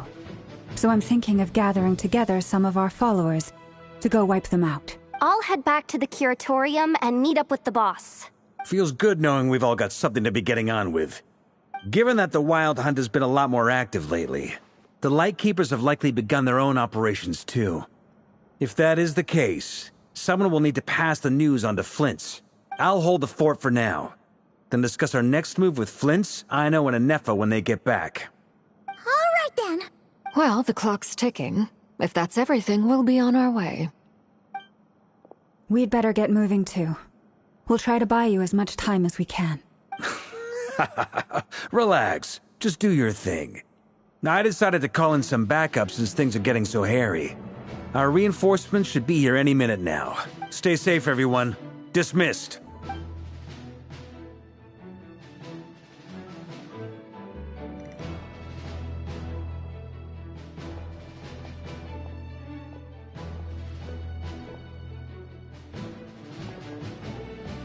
We're back. Did we get here a little early? Or a little late? A tad late. The others have already set off. To summarize, our resident moon goddess has found us a new ally, and Boss Nefer has uncovered some promising info. Everything going smoothly on your end? Not great. I don't know how long we can stall them for. The decoys are getting taken out way faster than we imagined. I'm gonna make some more later, but I need a timeout first. I'm so tired right now. Oh, right! Nefa, could you fill in Uncle Varka on what we just discussed with Flint's? Sure. Uncle Varka, you previously told us about how when you went to investigate a source of the Wild Hunt in Amsvartnir, you discovered that it was just a diversion. But according to Flint's intel, several outbreaks of the Wild Hunt had already occurred in Nodcry in the period leading up to that. That was before Rerir had regained his body, when he was far from regaining his full strength. In other words, in theory at least, he still lacked the means to act in two places at once. Flint's, with everything that's been happening, the Lightkeepers across Nodcry are rallying to fight back against the Wild Hunt. They're gonna need your help. I know, I'm sure you're capable of coming up with something far more effective than decoys. But for now, you should stay here and get some rest. And Effa and I will head back over to Amsvartnir to see if there's anything I missed. I told you Uncle Varka would say that, didn't I? A deal's a deal. Not a word about my snack intake for the next week. Database updated. Reliability of Aino's predictions increased. What does that mean? They were betting on how you'd respond after hearing their intel. It's the obvious choice, isn't it? That's hardly worth betting on. We already decided that Nefa should go investigate the situation over at Amsvartnir on her own. You might as well stay here and keep watch. Someone needs to hang back and oversee our strategy meetings. And besides, you still haven't fully recovered from ambushing Rerir. So I've ended up with the easiest assignment. Well, I appreciate it, everyone. See you when you get back.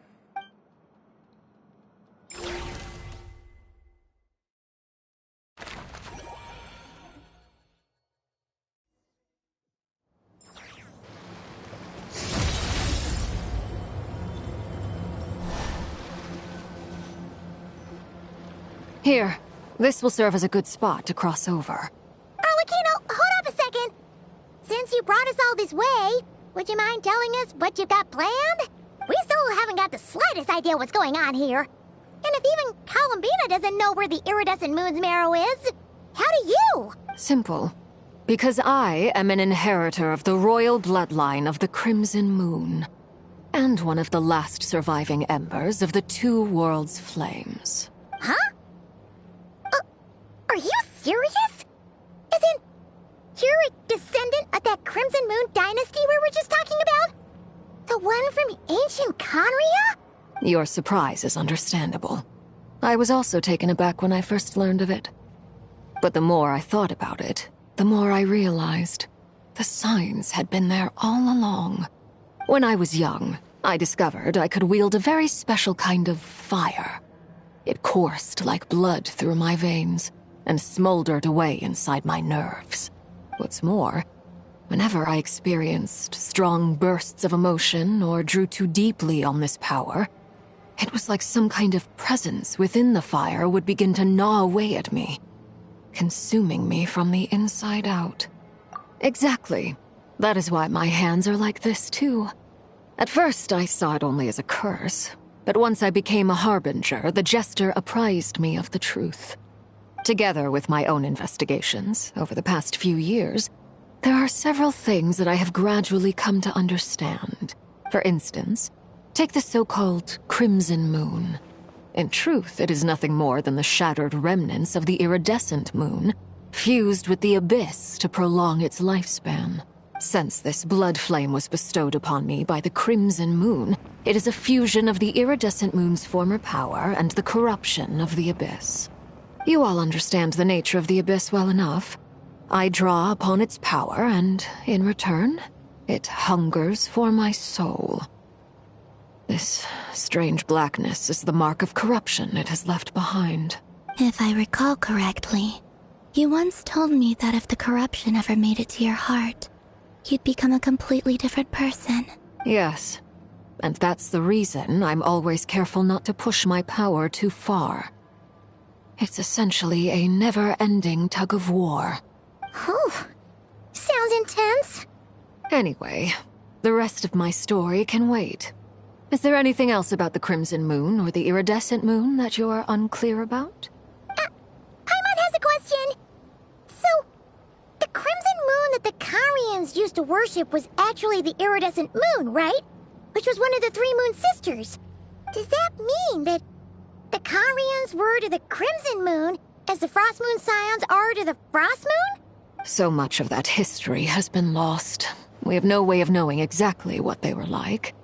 But I would suspect that the Conrians weren't as devout in their moon worship as it might appear. The iridescent moon's remains simply served as their link to the Abyss. Later on, perhaps someone discovered a way to make direct contact with the Abyss. Or maybe there was some kind of ideological divide. Either way, a dissenting faction staged a coup and drove out the royal heirs of the Crimson Moon dynasty. Still, even with the dark sun looming high overhead, the Crimson Moon's glow never truly faded. If you want living proof, it's standing right before you.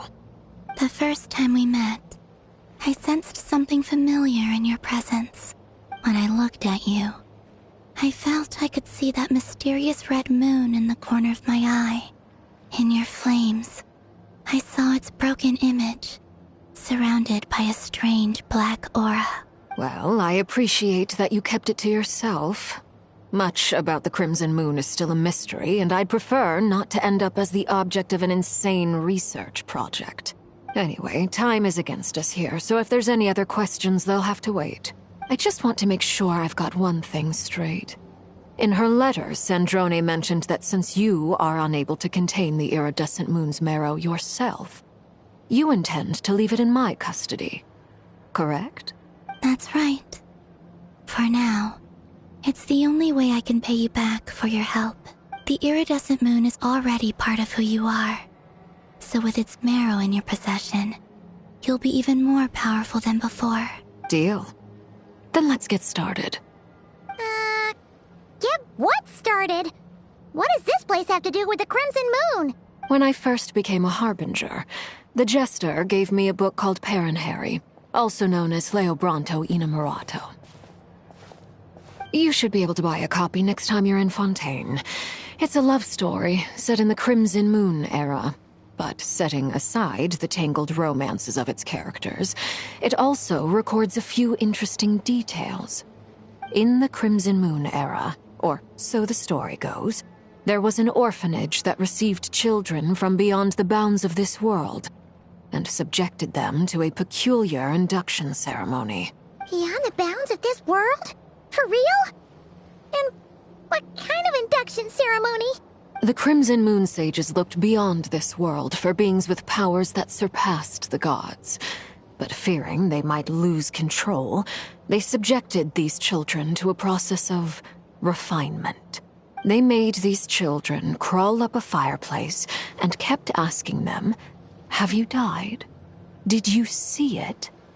Until they finally admitted to having died and seen a crimson moon. The adults embraced the children who passed the ritual, telling them, "Within the fireplace, you have traversed the flames between two worlds. Here and now, you are born anew." The book leaves much unsaid. But I suspect that this was their way of branding the children they had enrolled, leaving an indelible mark upon them so that they would forever live in the Crimson Moon's light. That explains why I can't sense the Crimson Moon's marrow in this world. It makes sense that it would be sealed in a special space that can only be accessed temporarily through some kind of ritual. But there's no fireplace here. Do you see a chimney anywhere? Oh, are we supposed to build it ourselves? Okay, fine. Paimon will go find some bricks. That won't be necessary. The fireplace is purely symbolic. The key to the ritual is crossing the flames between two worlds. In other words, the flames that burn within me. Those burned away by such flames leave behind a kind of ghostly afterimage in the world. In the days of Conria, people believed they could be used to bridge the gap between the two worlds of life and death. In short, I can open a passage to that space for you. That's the easy part. The catch is I'll need to stay on this side to keep the passage open, so I won't be able to come with you. Once you're inside, you'll have to find your own way. Very well. Then I'll open it up. Traveler, spare me a little more moonlight if you would. I may need it.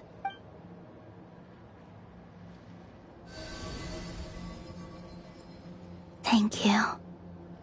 I feel like I've recovered some of my strength now.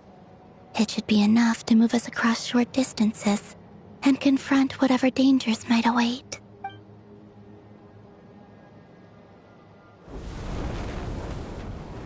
Mistress of the seven hues of ages past, great mother of the present, crimson-clad sovereign of the two realms, by fire severed, by fire renewed, I offer myself now and beseech your descent.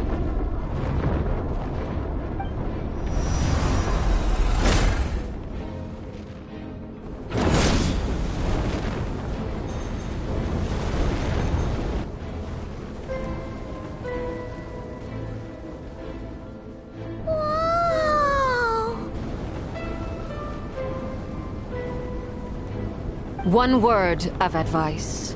As you're crossing over, no matter what voices you hear, do not answer.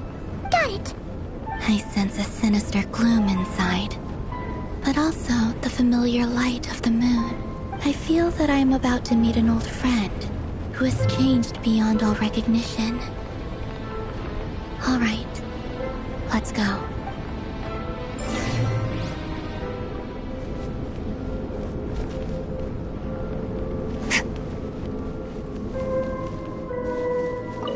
Seismic changes often begin with small windows of opportunity.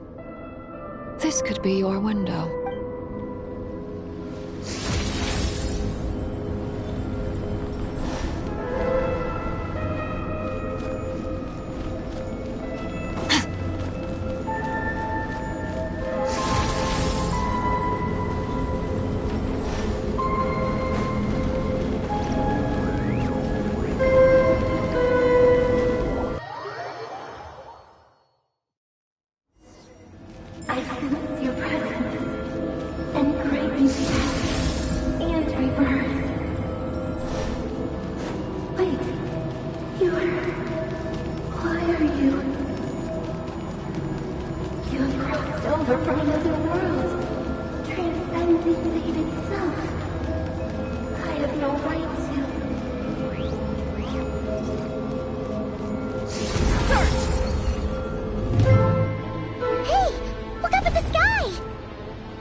Like mummified remains. Iridescent moon. Was this truly what you wished for? Careful! There's something spooky about this place. Feels like something is lurking in the fog. Paimon's right behind you. Whatever you do, don't run off without her.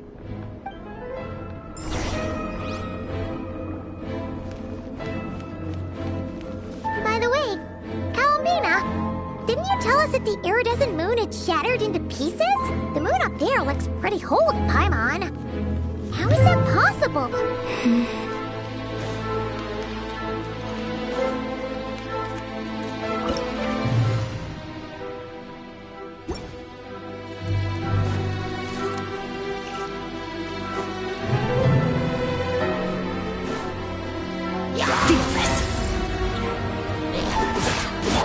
Strike a pose!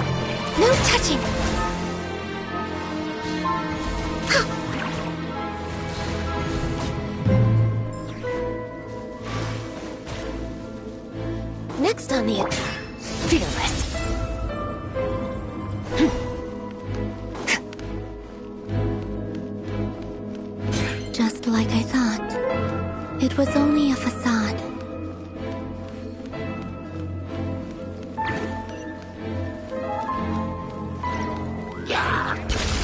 Paradigm shift!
No.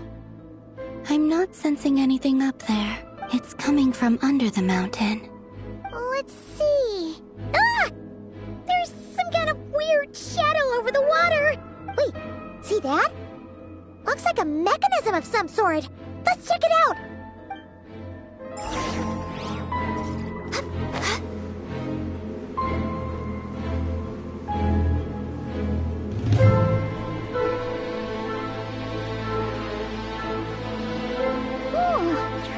Looks like a device from the time of Kalia. Maybe people once came here to study the Crimson Moon's domain, and they left this behind. If we can activate it, we might find some clues.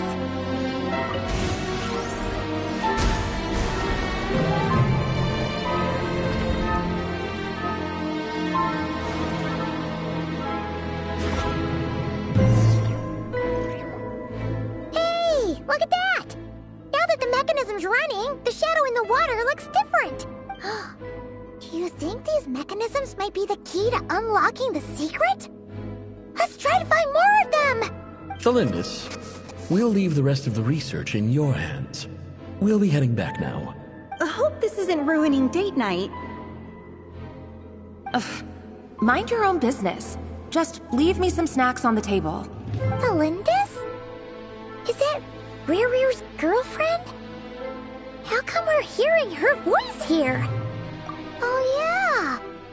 So, do you think she was studying this strange space all along? The Abyss has made this space extremely unstable. Maybe that's why some of the things she said and did were preserved here. Like echoes. Or after images. Whenever I see this view, it takes me back to a poem from my childhood. Waning moon, oh lifeless damsel, weeping on the mountain crest. Mourning still in wistful tone, her fragile soul now laid to rest. For me, of all people, to be here investigating the mysteries of the Crimson Moon space. Is it a coincidence? Or something more?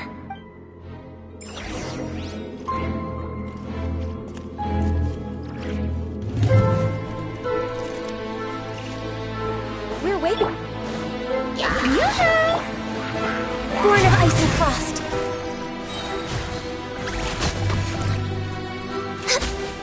Next on the agenda.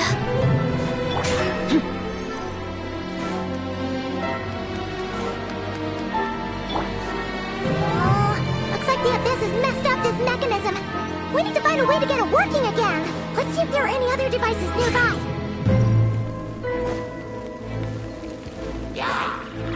Shower me with praise!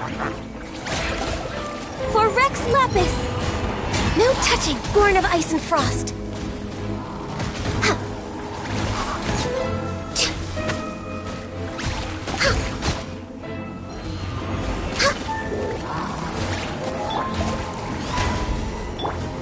Rain cutter! No, my sword!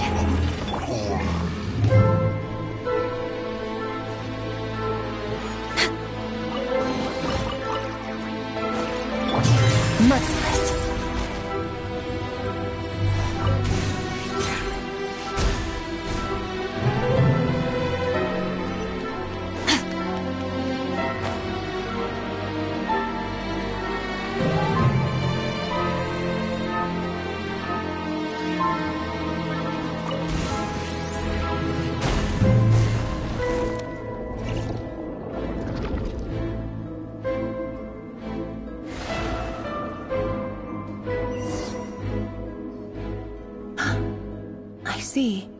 So the moon marrow, or rather the power of the 3 moons, is the key to unlocking... If it really does exist, then maybe this madness can finally be put to an end.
With the Abyss inhibitors in place, I should be able to access the chamber with the moon marrow. Oh, Rerir, with every step you take, you're drifting further from what you truly desire. But you're not the root of the problem. Ever since that outsider set foot in Conria, the Vinster King has sunken deeper into madness. If only I could get my hands on that outsider.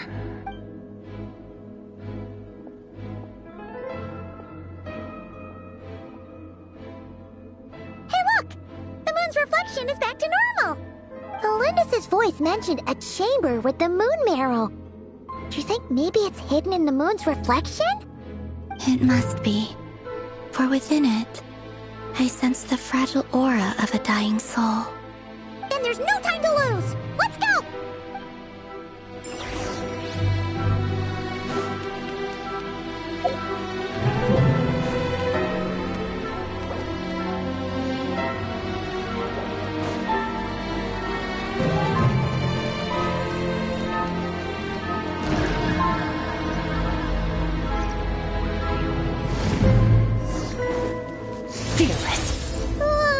These things are so creepy! Looks like we'll have to destroy them if we want to get to the iridescent moon's marrow! Merciless!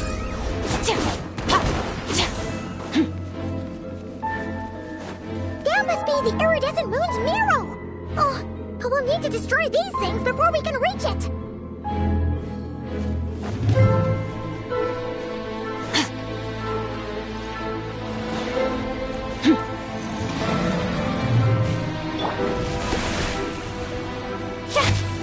Let me weave you a verse. Rain outlines your... Another star goes out! Annihilate!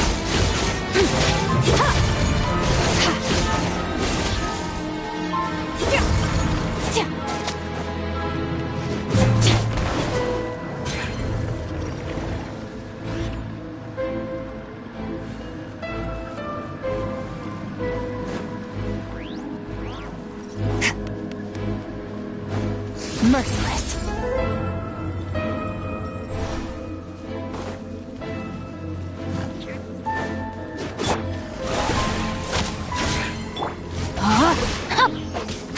Witness the power of Gugwa. Rain outlines your Access denied. We're way behind schedule.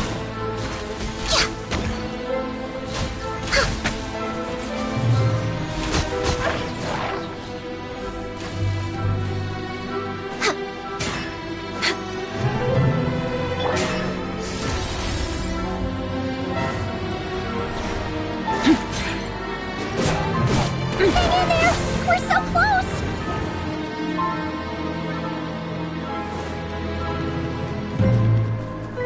fearless. Into the void!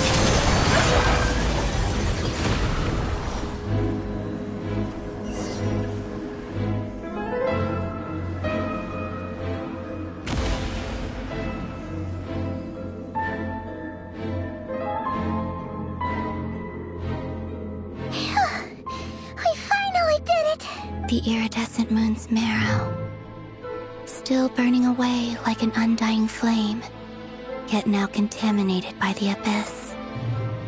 It has taken on a new form entirely. If we can purify the abyssal power within, we should be able to obtain its untainted essence.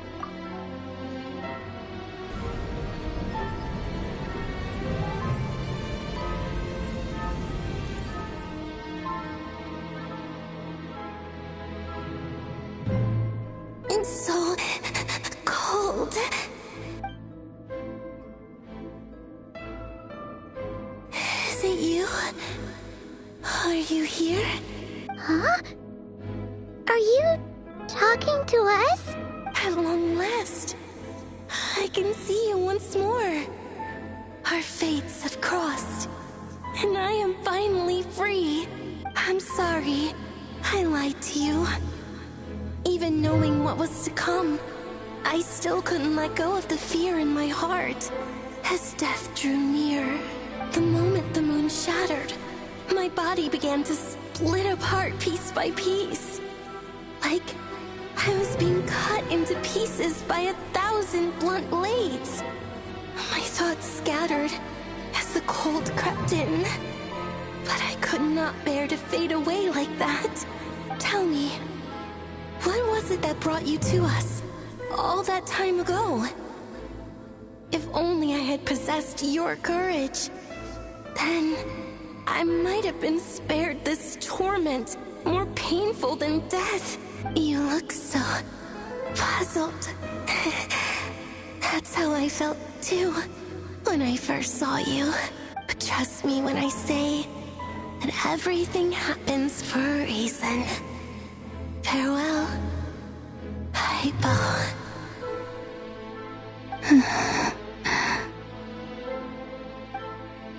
What was that all about? Was that the goddess of the iridescent moon? It sounded like she was speaking to a long-lost friend. But none of us have ever met her before, right? Perhaps. She took me for the goddess of the frost moon she once knew. For a fading soul like hers, our auras must be too similar to tell apart. But anyway, we've got the iridescent moon's marrow now. That should help you regain your strength, right? Alright, time to leave this place and meet back up with Arlecchino. Let's go!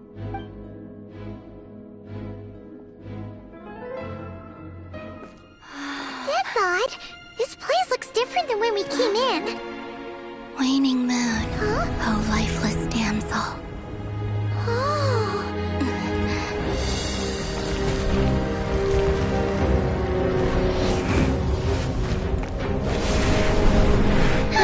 Hurry! The place is collapsing! It wants to trap us here. Who's it? The abyss? Now we've taken the moon marrow. All that's left here is a dark will. It will show us no mercy.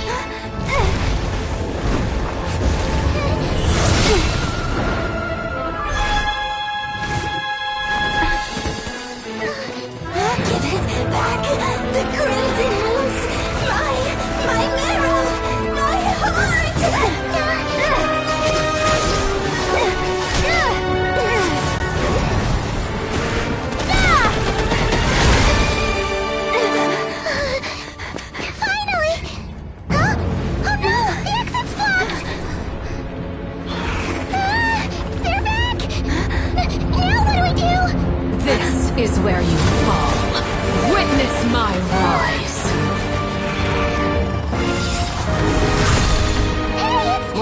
waiting for?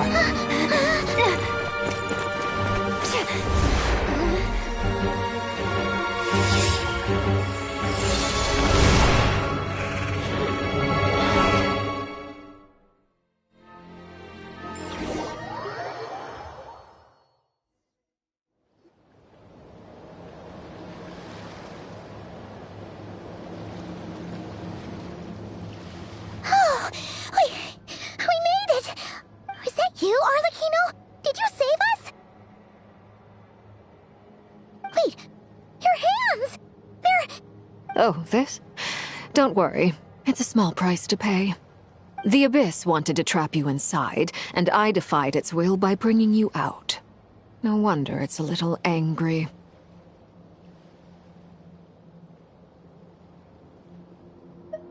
No. I have paid the price, albeit a small one, and it cannot be undone. My hands have already fused with the Abyss. Purification would simply destroy whatever's left of them. But surely... Oh... We're so sorry, Arlecchino. Paimon can't believe you'd make a sacrifice like this for us. As much as I'd like to call it a favor, the truth is I was simply holding up my end of the deal. Well, Columbina. Yes, you did your part. And as promised, I will leave the iridescent moon's marrow in your care. From this day forth, may the two worlds' flames burn ever more brightly.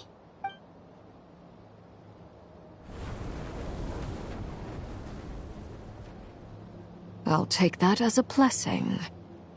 Now, Columbina, give me your hand. Accept this moonlight I offer in return.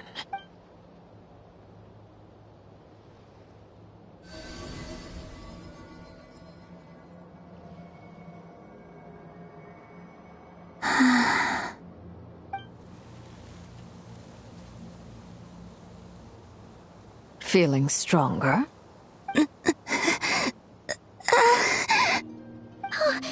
Columbina! Are you okay? I'm fine. Our powers are a little at odds, that's all. By the Frost Moon's authority alone, wielding the power of the other moons was always going to be a stretch. Still, I think it's fair to say that your strength has returned, at least to the level it was at as Third Harbinger. It's still not enough. There's no way I can hope to challenge Rayrier like this. Just one more ray of moonlight, if you would. It's okay. I can take it.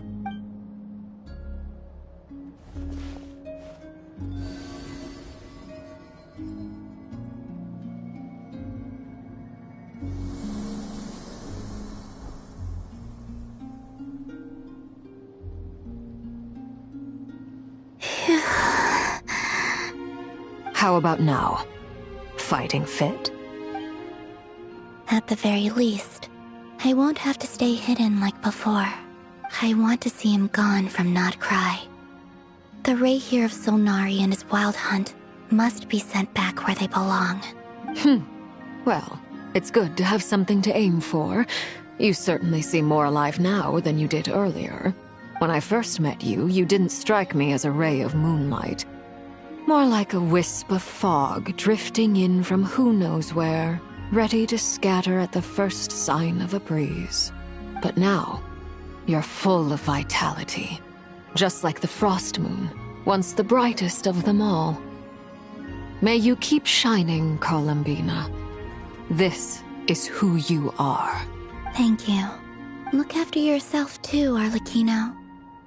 I know you have plans of your own, and that's why you're always seeking to grow stronger. But whatever you're after, don't let the Abyss take a hold of you. I do not wish to see you go down the same path as Rayrier. I appreciate the concern, Columbina. Although perhaps it's time you took a new name. A new name? Kutar, the Moon Maiden, Columbina. They're nothing more than code names. They describe who she is and the roles she's played, but they're not her real name. We often use code names in the House of the Hearth, too. but it's knowing your real name that keeps you grounded. Up till now, you've been living a wandering life, so you've probably never really cared. All I'll say is this. Once you've defeated Rerir, give it some thought. All right, that's it from me. I'll get you back safely first, then go meet up with Sandrone. You're the best! I appreciate the gesture. It speaks to your good character. Anyway, let's get going. There are more urgent things to do right now than trade compliments.